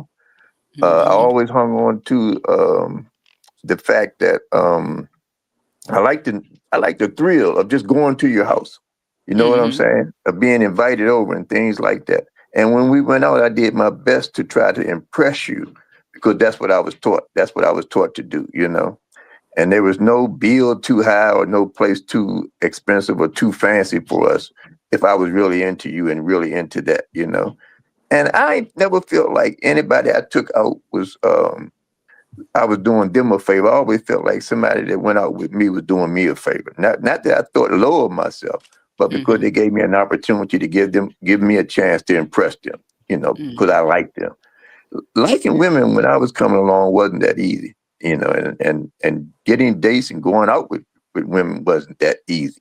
And when I say that easy, I mean by the man himself. You know, we just didn't have the speed of the social media contact that people have today. You know, I don't know if that's good or bad because I'm not into it like that, but I kind of like the way I went through it, you know, and I like the way I did it. You know what I'm saying? We used to do things to try to impress women, like learn how to work on cars so we could fix their car if it break down or something like that. You know, we should do things like impress their parents. You know what I mean? Because that was very important also. You know, if you didn't win the parents over, you weren't going to get too far with the dating anyway. You know what I'm saying? And then I had certain rules as I got a little older in life that kind of kept me steered in certain directions. You know, there were certain things I wouldn't get involved with. You know, if your children were under 2 years old and the daddy really wasn't gone, then I didn't involve myself in that kind of stuff because it was too much drama. You know what I mean? Just situations like that as I grew and got older, you know. And then I always, as I got older, to the point where I began to get more comfortable with who I was and who I am, I always think back to the line that Al Pacino said in one of my favorite movies, which is Scarface. And I ain't talking about the gangster part, but I'm saying the one line he told his buddy, he said, man, this is America. First you get the money, then you get the girl. And I said, I like that because I've always adhered to that type of thing. You know, don't be a bum, man. You know, be somebody able to take care of yourself first before you try to take care of somebody else. So that's my take on it, man, and how I remember it going through that process. You know, and it only intensifies after marriage. Whatever I said to you, multiply that 100 times once you get married, and that's what keeps me going. Okay, that's it. I like that. Okay, and the truth, Ron Hunt. Well, dating to me is I was never shown how to date a woman. So I was born up in the '70s because I never had that image in front of me or was shown how to treat a woman as far as what a date was. Like coming into my younger self, taking a woman on a date is taking her like to the carry-out because I grew up uptown on Georgia Avenue. Take her uptown, get a steak and cheese, and we sat on Bruce Monroe Wall eating our food. So that's Bruce what I started Monroe. dating. Yeah, so I'm like this. As I get older, I'm finally getting to understand. Listen, that's why I had a failed marriage is because I didn't know what the qualification is becoming my husband. So I didn't take her out on dates because I didn't understand that. But to me, as I'm getting older, I know a woman needs listening, compassion, understanding. So now I know how to take a woman on a date. What kind of conversation to have with her instead of like, well, let me go get them cheeks and let me go about my business. That's how I was when I was younger. But now I want to see what she offers to me and herself. Like, as far as conversation wise, the best orgasm to me is having a good conversation. Forget the physical part. But I want to have a climax conversation to make me remember, like, man, she blew my mind with this conversation. And now she put the pressure back on me as far as, like, damn, I got to match her energy or I got to match her skills. Her standards is high, but I appreciate her giving me a chance to reach those goals because ain't nobody hiding than nobody. But she has standard qualifications what she's looking for because why? She had a father that told her what her standards are, what to look for in a man, what kind of conversation, how he treats you. And back then, I saw it on TV where the guy would go open the car door and all that. I ain't doing all that. You open your own door. That's why God gave you two arms. But at the end of the day, I'm like this. I understand, but taking a woman on a date, I understand. I get it. Yeah, that's fine. I already made some phone calls, so they're expecting me to be a little. So what? Okay. You lost too? No. Hey, E, bro. Ronald, I'm just gonna be real with you, man. Well, And look, I'm gonna say we, this with as much respect my heart can muster. I don't know what the fuck you just said. Okay, I don't have no idea we what you was just said. talking about dating, He, how he it went was. to the moon, then he went to Jupiter, then I don't know where he went. You know what I'm saying? I'm gonna tell you what I heard. I'm gonna tell you what I heard him say. What did you I hear? just want to be loved. I just want to be loved. That's we all. I want to be loved. I want to be loved. Yeah, we all want to be Whoa, loved. Ronald. Whoa, Ronald. Pause. You see, he can't stop. All right, I'm gonna put it on pause. I know you can't shut up. Marley. Phil, what you got to say about this, Phil? You still with us? Can you hear me? Yeah, we Yeah. can hear you. I'm like, my boy, what the fuck did he just say? But it's LA said, Josh. I'm good with it, but but like I'm sitting there thinking back over my life. Yummy. He was, he was thinking he was talking about how he wasn't taught by me. I went to the days when we could talk on the phone. I just love that. I grew up by Bruce Monroe, so I'm trying to think who this nigga sitting on the wall. That's why I was like, Bruce Monroe. Okay. Well, it was Monroe. Right. Yeah, this nigga sitting on the wall eating a cheesesteak. Hey man, and he saw his emotional side with y'all niggas. Y'all cut up all the time. But anyway, what exactly is dating? Because I always tried to figure that shit out. Because it all in my life, it always seemed like we were hanging out. I don't ever think we ever put a term on it as dating. We were just hanging out, and the next thing I know, I'm in a relationship. So, yeah. So I mean, dating sounds like the process, the process, but not what you exactly doing. I mean, we hanging out, we enjoying each other's company, we getting to know each other. I don't ever remember us saying, "Are we dating?" I don't know what the fuck we doing. Yeah, all I know is shit. Oh my next goodness. next thing I know is I'm buying a ring or some shit. How that shit happen? Yeah. Rodney in the building. What's up, Ron? He's talking about something. If I take my wife on a date, it's dick at the end. Well, you already signed the contract for that, so it's automatic. But Josh acting up, talking about some damn Oswald Bates. You got to get to know the person to see if you even want the ding-a-ling at the end, or you see if you know the person you want the coochie at the end. What if you show his freedom papers? What if you ain't How far into the dating process do you determine that? Isn't that in the get to know you process? That's what I'm saying. So you can't go straight to the bed part. Because what if she ain't what you want and you ain't what she want in that part? Good. You find out right away. Right. Yeah, that's what dating is. Talk on the phone, and when you do, you say meet me here and there. With the blind dates where you don't know what they look like. And you say, I'm gonna be wearing a yellow jumpsuit, knowing you gonna wear some jeans and a blue polo shirt. So when you get there and you look first to see, well, I like the conversation, but do I like how they look? It was a cat and mouse game, I guess, back then, and it's a cat and mouse game now. Yeah, but that was more so in the beginning. You're very shallow. You want to make sure that you're attracted to how they look and all that stuff. But honestly, just like I'm very much, if you can get my mind, you got my body. Point blank. Yeah. Really? Got. Oh yeah. That's because I'm like, it's not easy to get my mind. So don't think that. Okay. Oh, we sorry. I think we all went a different direction. I'm just on the plan with what you put out. You said if you get What your I'm mind, saying, you but get the mind. if you listen to me, you will know it's not easy to get my mind. You're not just gonna get my mind just because you have a conversation with me. Believe me, I'm observing and I'm paying attention and I'm listening and I watch what you do more than listen to what you say. So don't play with me. Larissa, I think you're a very And intelligent woman, Larissa. thank you. So Look, what I say is, so what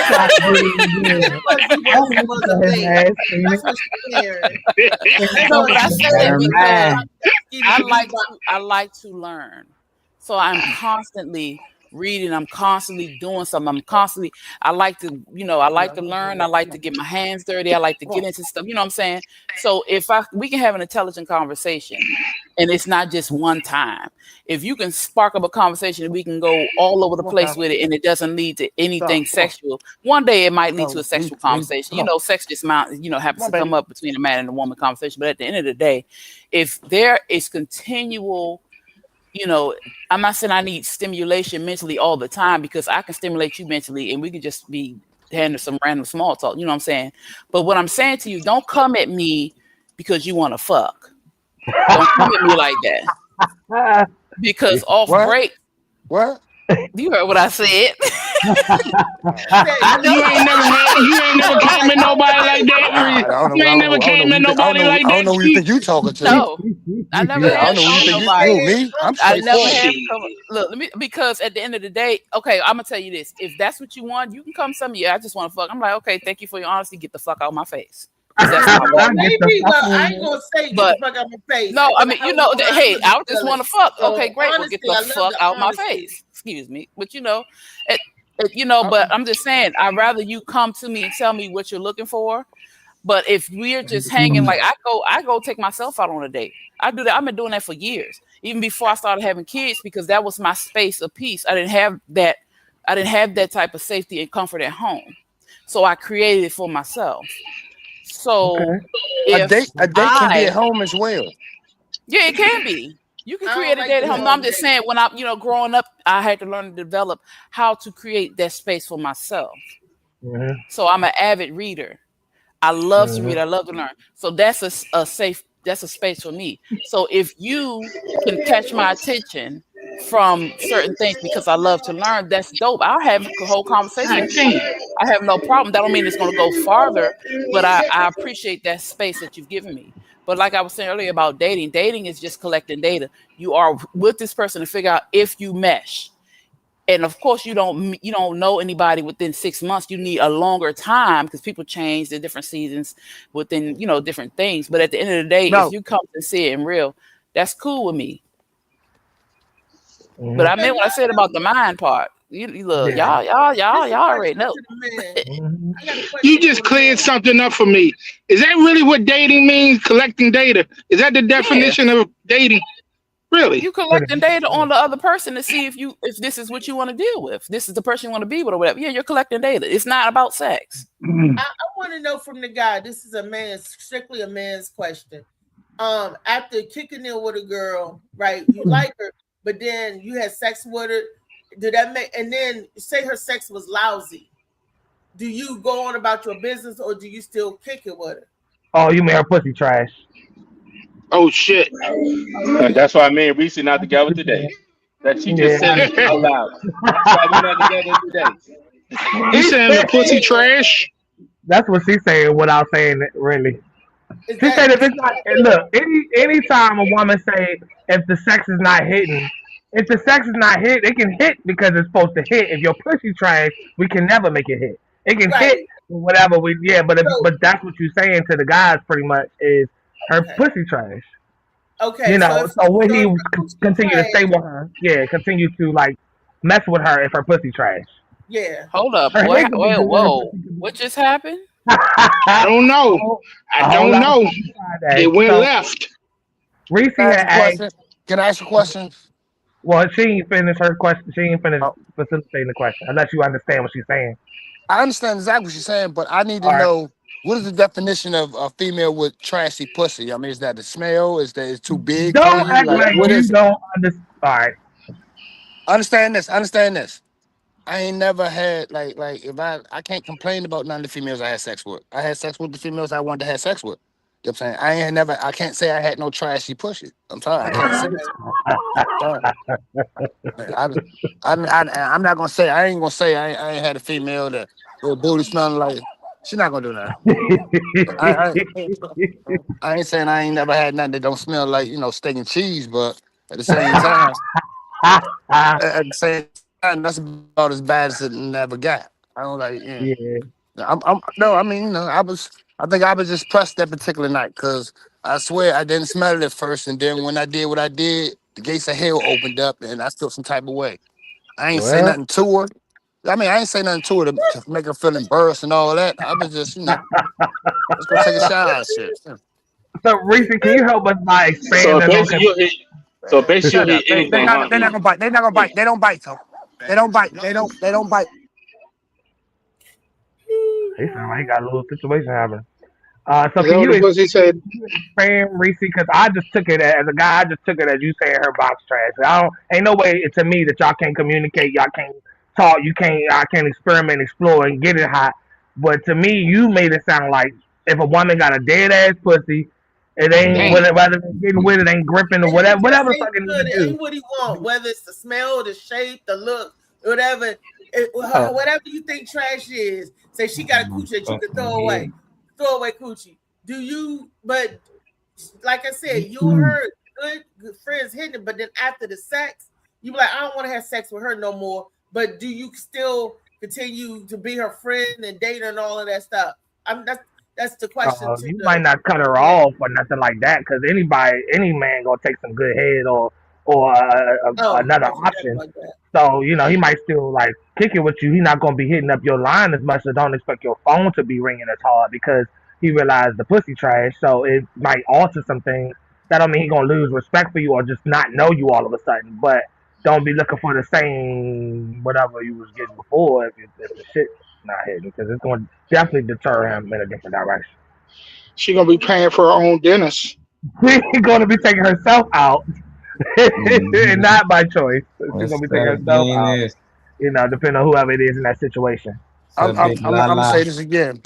Usually, when a man's tool is not big enough to fill the female's tool, that's when the pussy becomes trashy or the dick becomes trash. Yeah. That's usually how that works.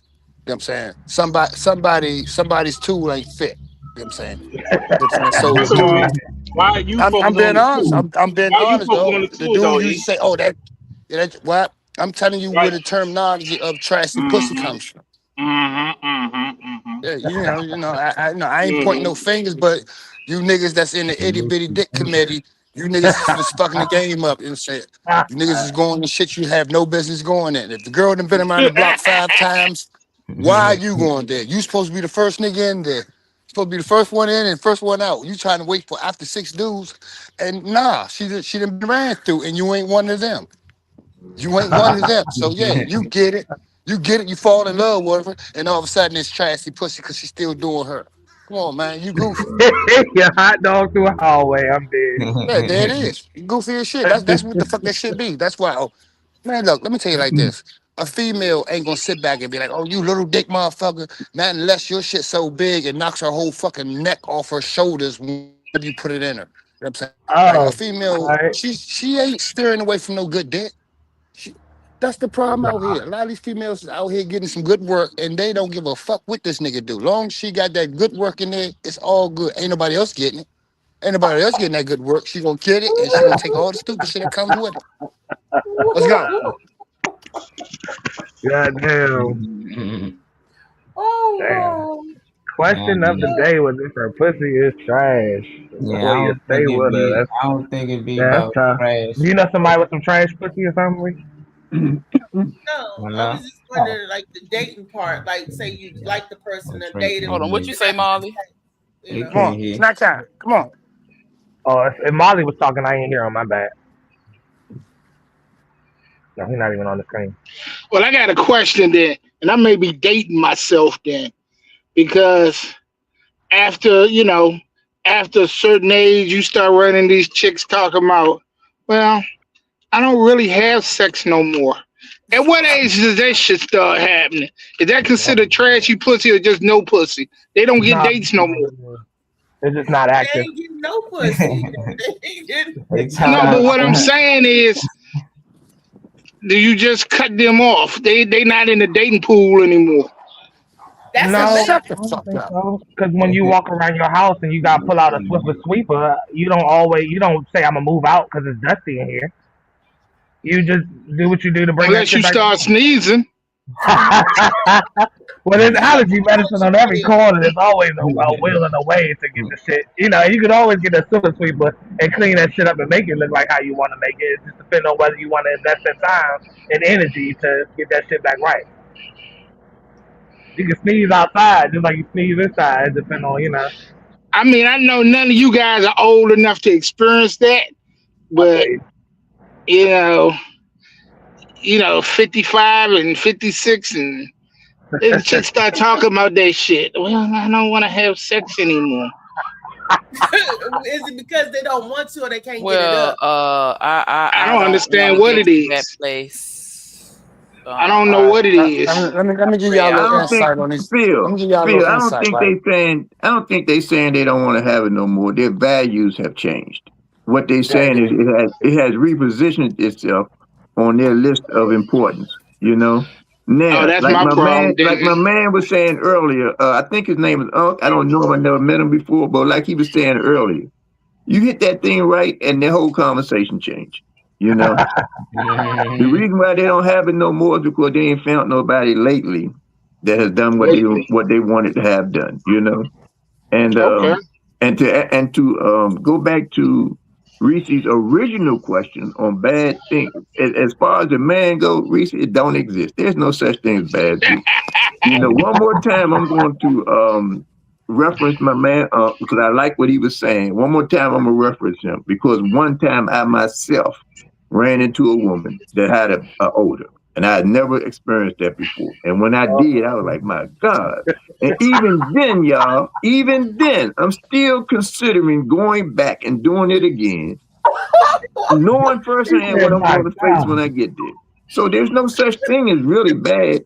The only bad thing comes from the other side, from the woman to the man. But the man to the woman, shit, he always did, regardless, you know. I don't care if he's slip-slopping in there and can't fit. I don't care if it's too tight. I don't care if it's just right. But it's never bad. Never. So BC, you know, it's something better than others only because of what comes with it, the total package. But as far as the end result, it's all good. Trust me, it's all good. Are you saying the odor was so bad you had to call on the Lord? I called somebody. You know, but what I didn't call was an Uber or a cab to get out of there. You know, that's what I didn't call. You know, You like I'm calling Master FDS. Some of Man, these. that was the devil trying to talk you out of it, B. Right. That's true, boy. No, the devil wasn't. Not that time. Not that. Not went that far. I wasn't talking me out of it. You know, I was there. I was all in. You know. Well, like somebody told me, if you mess with women, they never gonna be perfect. Either one titty is gonna be bigger than the other sometimes, or the coochie is gonna smell funny sometimes. But if none of that happens, make sure it's a woman. Right. Well, all I know, Phil, is that you just want to be able to say that we enjoy each other. That's all you want to be able to say. You know? That's what you say at the end of the day. Right. And you want her to be able to say that also.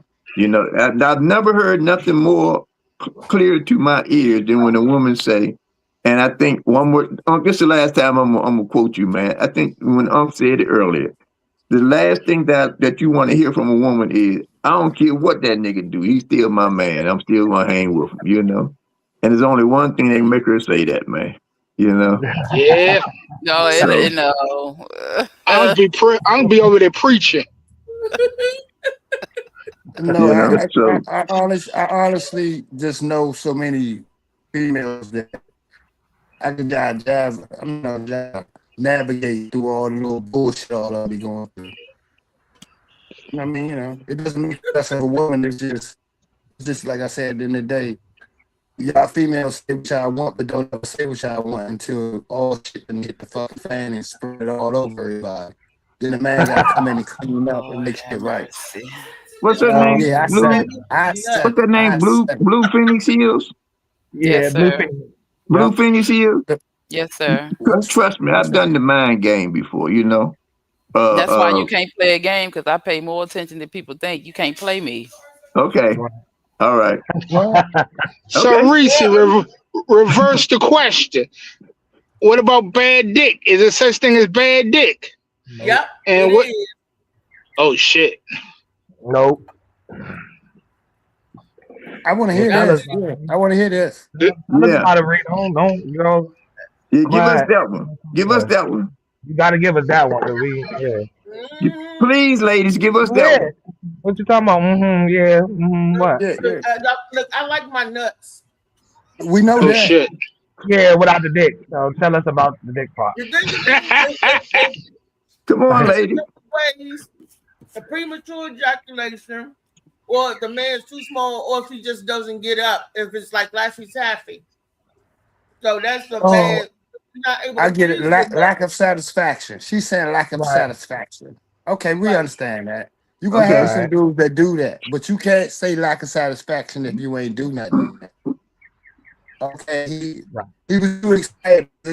He was the first time he met you because he's just so happy to get there. Yeah, pre-ejaculation happens.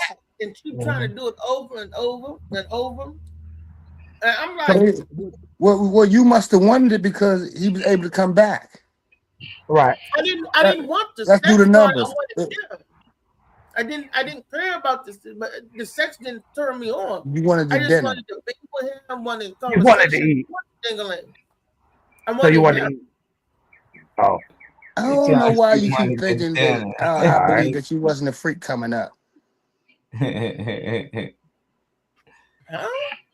So do you cut off the relationship because of it?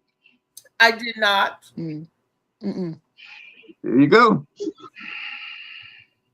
There I you go. cut off the sex, not the relationship. Okay.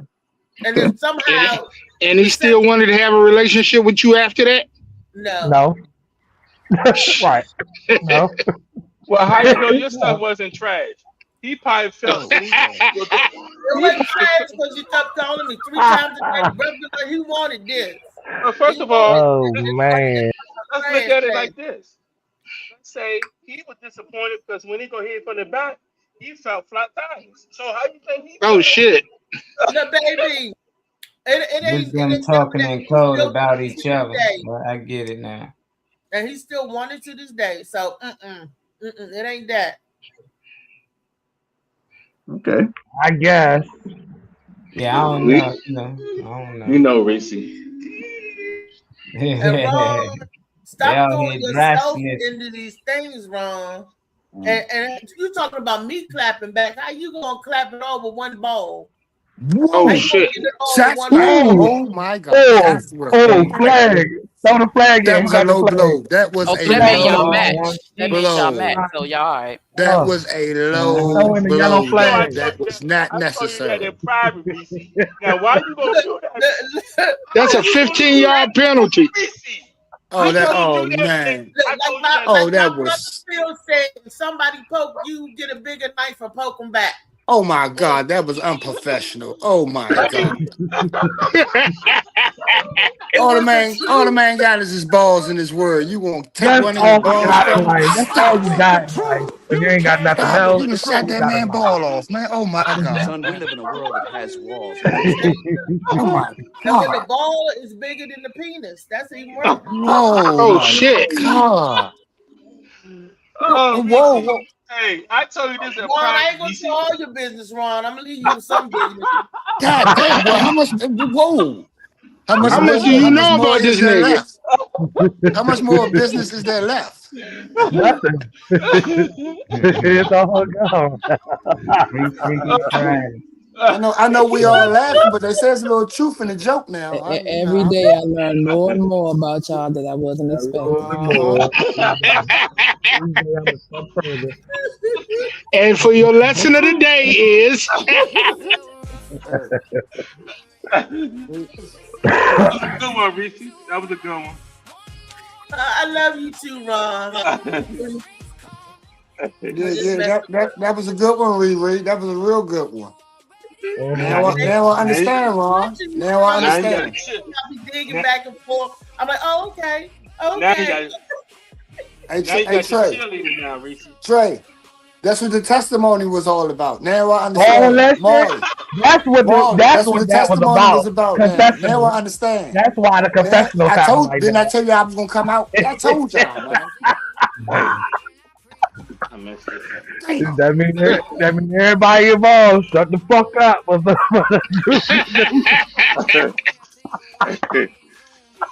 So are we elaborating on this conversation tomorrow? No, we not. I don't know.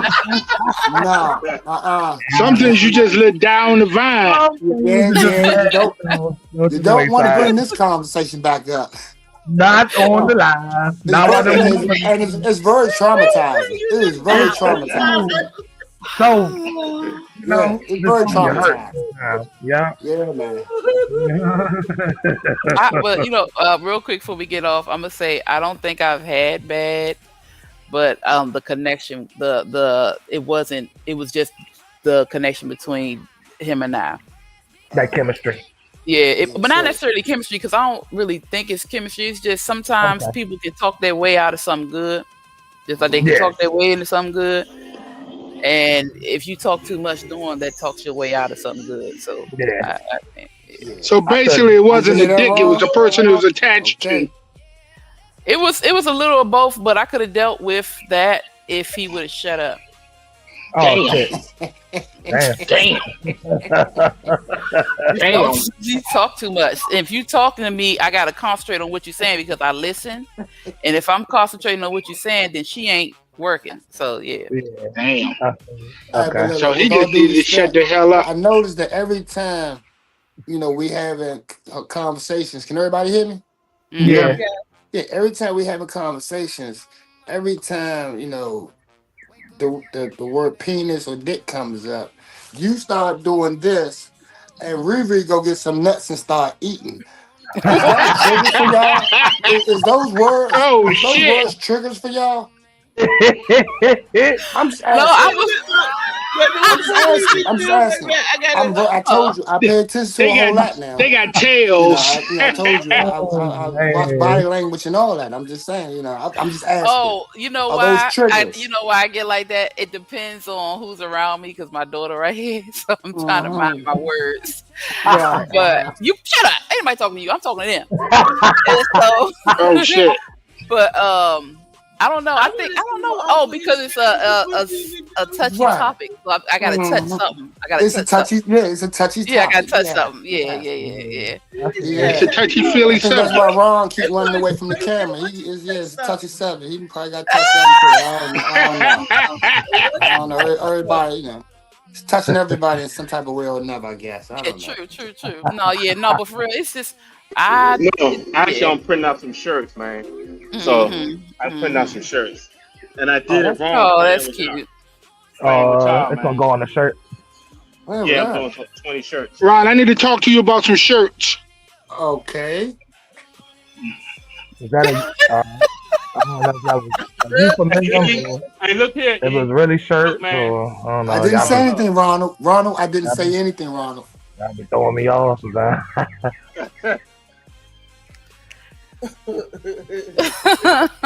Y'all stay on joke time, boy. You gotta laugh to keep from crying sometimes. Yeah. I mean, you know. If ain't nobody tell you today, Ronald, I love you, man. Hold on, man. See, look here, man. We not doing that, man. You supposed to love your brother. He loves his brother.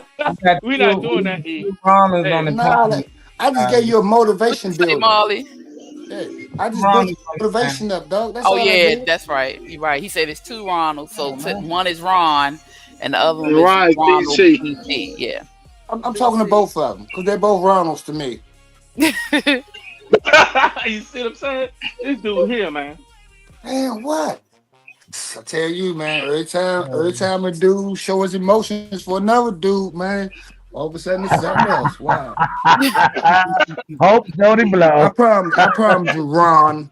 I'm good, man. Okay, I promise you, I'm good. Okay. Y'all, Reese, you done started. You done got damn, I can't even get his name out. You done got Rodney started talking about Ron's slogan is one ball, one mind. One mind. Oh shit. One sound. I better not say that on no t-shirt. He said Ron and plus rooming by saying, "Hell yeah, that was hilarious." I'm all the wrongs today. You know That shit gonna be on a t-shirt next week.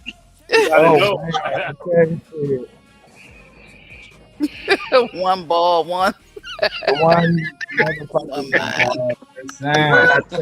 Hey, look, it still works. Everything still works, I guess. You know, it don't matter. Ron, now You only need one cheek to clap it now. You ain't gotta do all that other stuff. The hand does the rest. Tell him, Reese. Tell him, Reese. So what the fuck is he clapping on there? The other cheek, damn it. I thought it was only one cheek. Yes, and you only need the one cheek with the hand. Oh, one cheek. Oh, so you ain't got a part. You ain't got a part to see. Okay, all right. Okay, Riri, thumbs up, baby. You ain't got a part to see. It's already parted, baby. Okay, all right. Mm-hmm. Ready, willing, and able, baby. Yeah, you got one of them EA booties, easy access. Yes. Oh shit. Yes. So, yeah. They in now. Those the new booties now. They in. Oh God. So you can take ball, but you can't take my freedom. Ronnie, sit. Stop it. Oh my God. Who started this mess? How we get from dating to all this crazy? Reese started this shit. It's not even Friday. It's not Friday. She was feeling a certain type of way and wanted to start some shit. I don't know what button Ron hit, but he hit the wrong fucking button. I don't know what button you hit, but you hit the wrong motherfucking button today, buddy.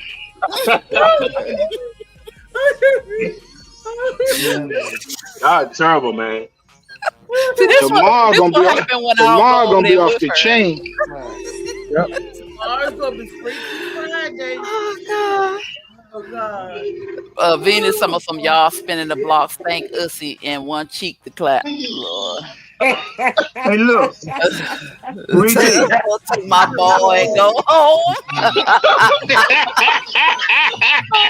You don't take my ball and go home. Reese and Phil. Look, tomorrow I have to go to Pittsburgh, so I'll be on the road tomorrow morning between 9 and about from 10 o'clock on. So y'all make sure y'all send me the link so I can log in from my cell phone while I'm driving, because this would be great. This would be great company for me. Oh, Okay. you definitely gonna have you a good old time on the road. Yeah. Have mercy. He's swerving all over the highway. I hope not. I got you, Ron. I sent it to you. All Or right. somebody sent it to you. Okay. I want to make sure I can log in while I'm driving up. He just want to join Freaky Friday. That's all. Hey, I want to do that too. I want to do That's that cold. too. That's code word for I'm riding by myself. Basically. Well, oh, you figured that out, huh, Phil? It wasn't hard. It might be tomorrow. You figured that out, huh? Y'all be cutting up, boy. Y'all be cutting up. Tell me what? No, yeah, it might be tomorrow. Might be tomorrow. Save it for tomorrow. It was a good show, though, man. Rodney. It was a good show. Good show. That's it. Yes. Yeah, it was a good show. All right, Pissy Willow. You know what? Thank y'all for watching. Make sure you hit that like, share, subscribe button before you get up out of here. As always, we like to get out of here and leave people with some good energy. Uncle E, let's start with you before they pop you out, brother. Leave us with some good energy before we go.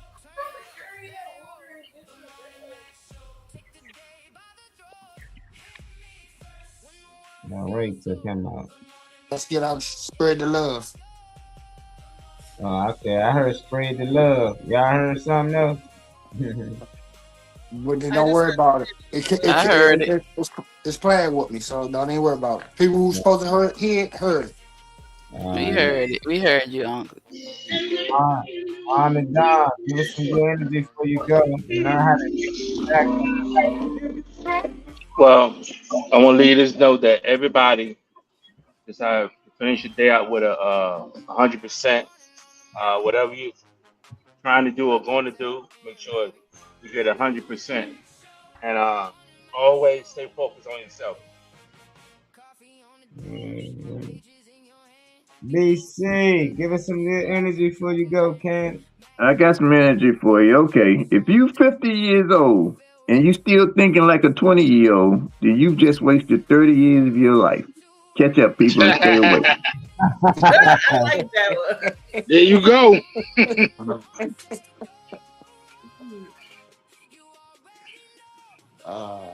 Marty, stop what you doing, Marty. Stop what you doing. Hey, Phil, I'm trying to get it on Phil, man. Hey, Yeah. before we get out of here, Phil. Yeah, man. Just do what you do, man. Keep doing what you're doing, man. And come on out to MGM tonight and get your funny on. We'll be out there at 8 o'clock. Okay. At MGM? Yeah. You at the casino? Yeah. Okay.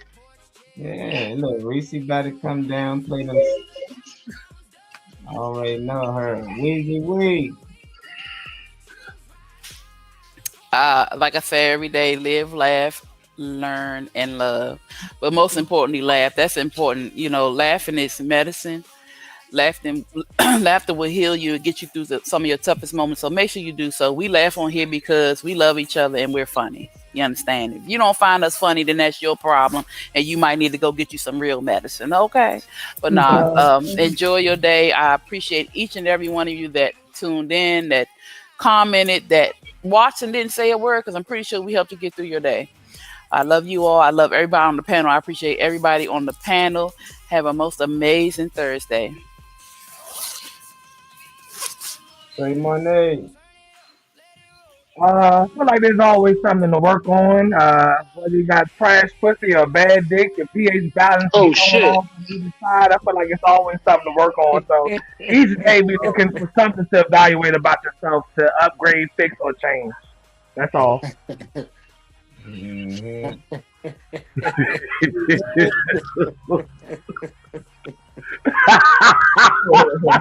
That camera work is crazy. That's what I really be laughing at, is that camera work.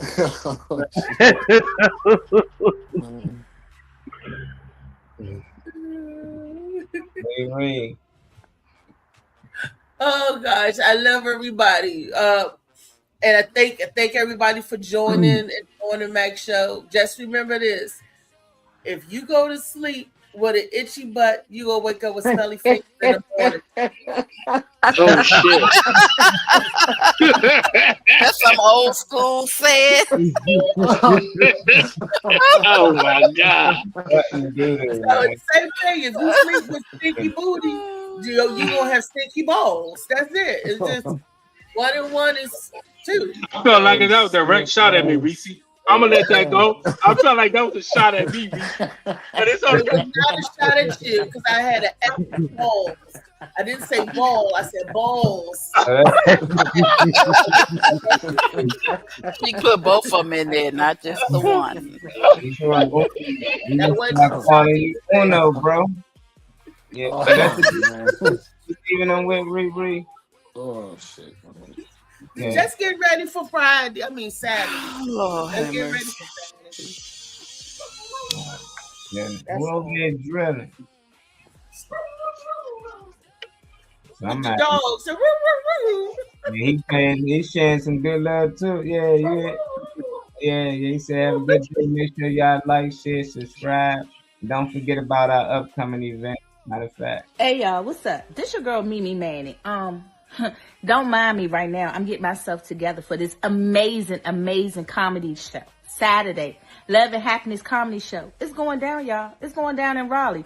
I ain't gonna wear this. I'm put some real clothes on, be real cute and ready to go. But just know these laughs on deck, and we're gonna have an amazing time. So y'all make sure y'all get y'all tickets and pull up. Terminal 8 Bar and Lounge, we coming, and we coming to tear the roof off y'all place in a good way though. We gonna take them laughs all the way up. We got an amazing show with some of my comedy brothers and sisters. So y'all make sure y'all get y'all tickets and pull up. Like I told y'all, don't worry about this, cause that show I'm gonna be like magic. Hey, get y'all tickets, it's going down. Laugh and Happiness Comedy Show. See y'all soon. Peace. That part, I like that. Shout out to our feature, Miss Mimi Manning, for the sound drop, and those that are sending in sound drops like Jawan Capitell as well, Gerald Brown.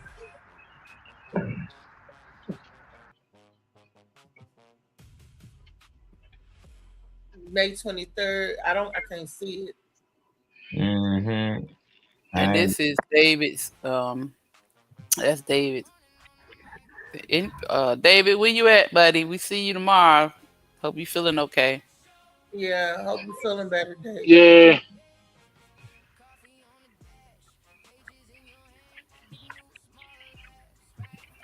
I want to make sure when nobody's speaking, I don't want to speak over nobody. If y'all can hear me, this is No Place Like Home. I like this name.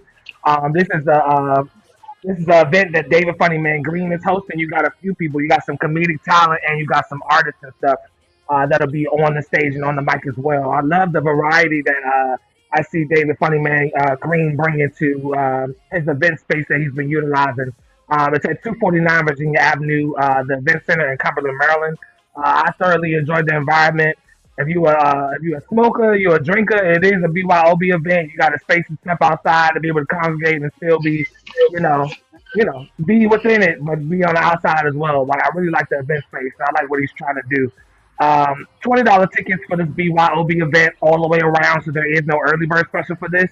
This is on May 29th, obviously, of this year. I have a lot of stuff popping off in May, y'all, so y'all grab y'all tickets as soon as y'all can because a lot of this time is running out. But you got Chris Lyrical McKenzie, you got Alex Barnes, two performers, you got Warren Johnson, you got Ricky Bordax, and also you got obviously you got David Funny Man Green, the host of the event. Shout out to the Crab Queen for being attached to its entity as well. Great food selections, integrity and stuff behind what she does. I don't think it gets no better than that. A full set to watch. You got good food and stuff going on, and you can bring your own liquor, whatever it is you're drinking. So, hey, shout out to David Funny Man Green. I know he'll be in here for tomorrow because Friday is his day. So, y'all see him. All right, this is Cooking Smiles Booking Presents Comedy Night at the Howlin' Wolf. Shout out to Destiny Andrews. Shout out to True S. Beasley for being the faces of this event. There will be special guests on the premises for this event. They're going to hold that for those that actually attend and show up and show their support and everything. So they're going to hold that and keep it tight-knit. This is at 907 South Peter Street in New Orleans, 70130 for the zip code. This will be hosted by Dustin Eggers on May 21st. So, like I said, it's a lot popping off in May wherever you are on the map. You know, if you're around an event, go ahead and support whoever's event that you might be close to, whatever you can make it to. I'm sure that True S. Beasley and Destiny Andrews will both appreciate you. But if you need further information, you can reach out to the both of them, especially Destiny Andrews being the entity of the morning show. All right, now this is coming up.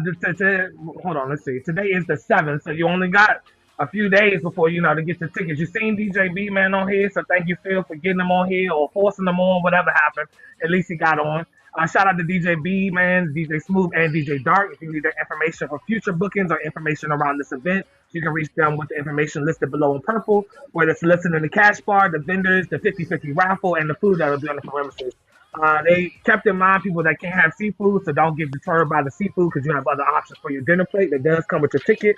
$40 for the early bird special, $50 tickets at the door. If you don't make it before, the 9th, then you have to, paying your $50 ticket. But it's going to be an event to remember, so I definitely will be dropping mine if I wasn't getting in the house for free, because the Morning Max Show team will be behind the Althea McFarland and somebody on the lineup. But shout out to Xavier Morgan, the Gwen Factor, Susan the Duchess, and the host of this event, Theo Bossed Up. The doors for this event open at 7. Comedy show starts from 8 to 10. And the Morning Max Show team will be there the entire time until the doors close. So we'll see you at the after party. Cool.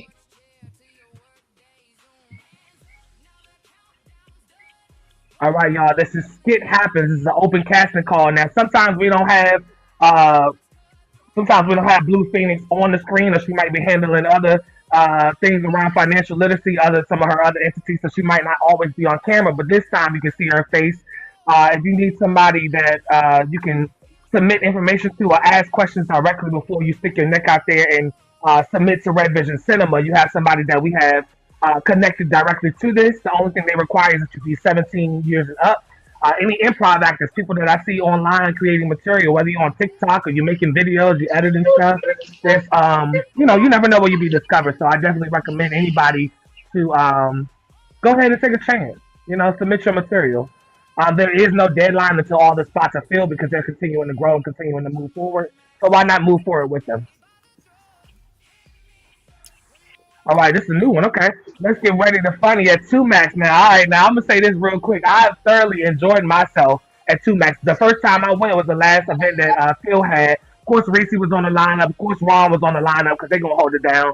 Shout out to Philip Page for continuing to do the things that he does. You can reach out to him. Obviously, he's on screen, but you can reach out to him for not only comedic talent and events, but work with Streetline and a lot of community activism that he does. I want to give a shout out to DC Vega and Miss Kimberly Tucker as people that are also going to be on the lineup. This is a free community involvement type of show.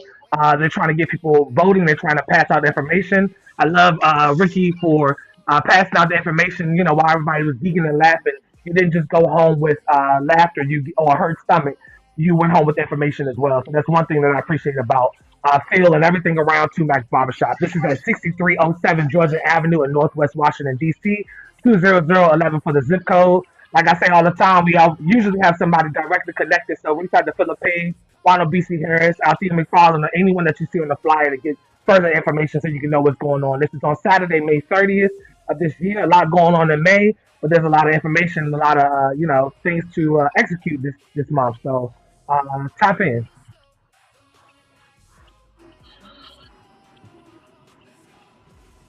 Can we give it up for Trey always bringing that energy, reading these flyers? Yeah. When they knew. Come on, baby. I appreciate that. I appreciate that. Yeah, that's the reason. I mean, to make y'all, that's how we show support. And if it don't take nothing, I'm on the clock anyway until the showtime go on. So to me, it don't bother me. And like I said, when I get these first-hand experiences, it makes me more excited to say something about it because I know what it's hitting on.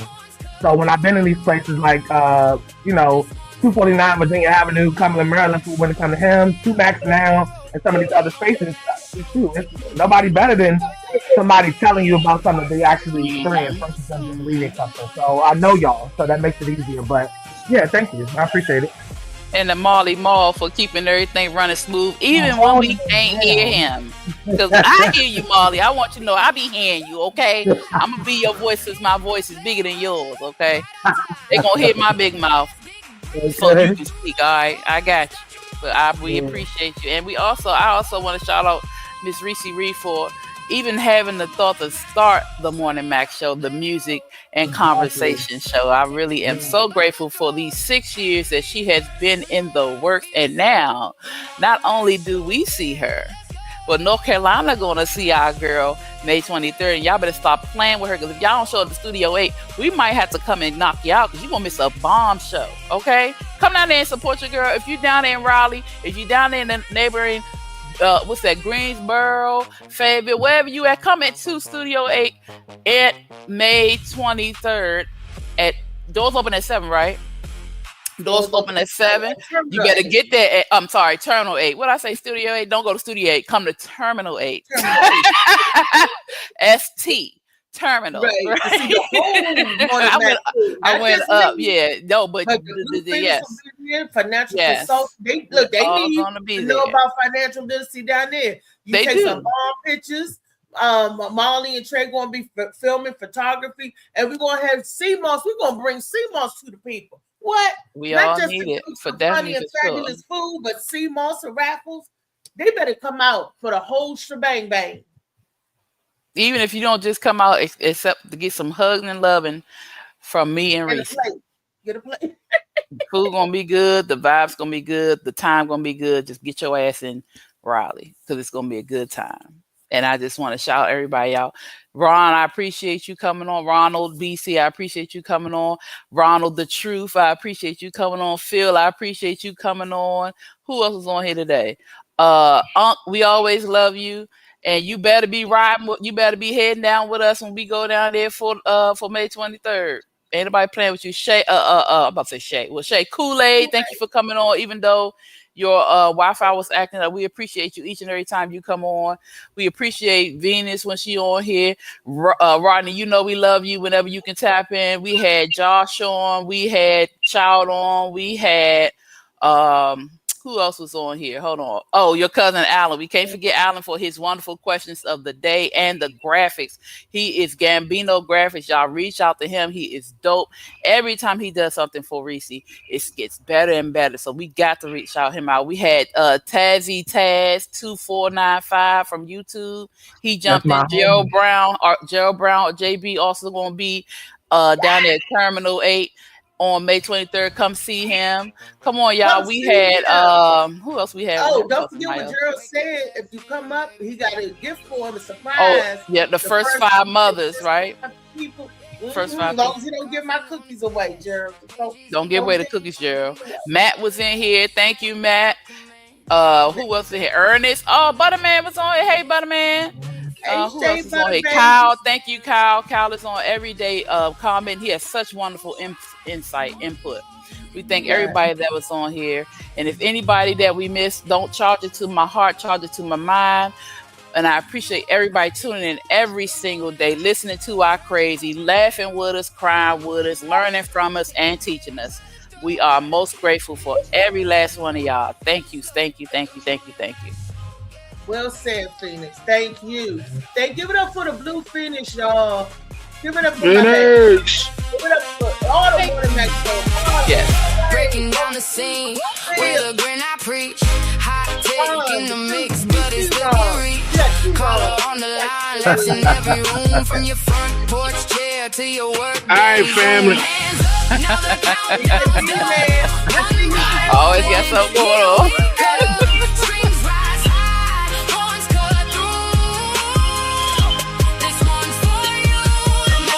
The Morning Mac Show. Hey. The Morning Mac Show. Take the day by the throat. Hit me first when the world feels slow.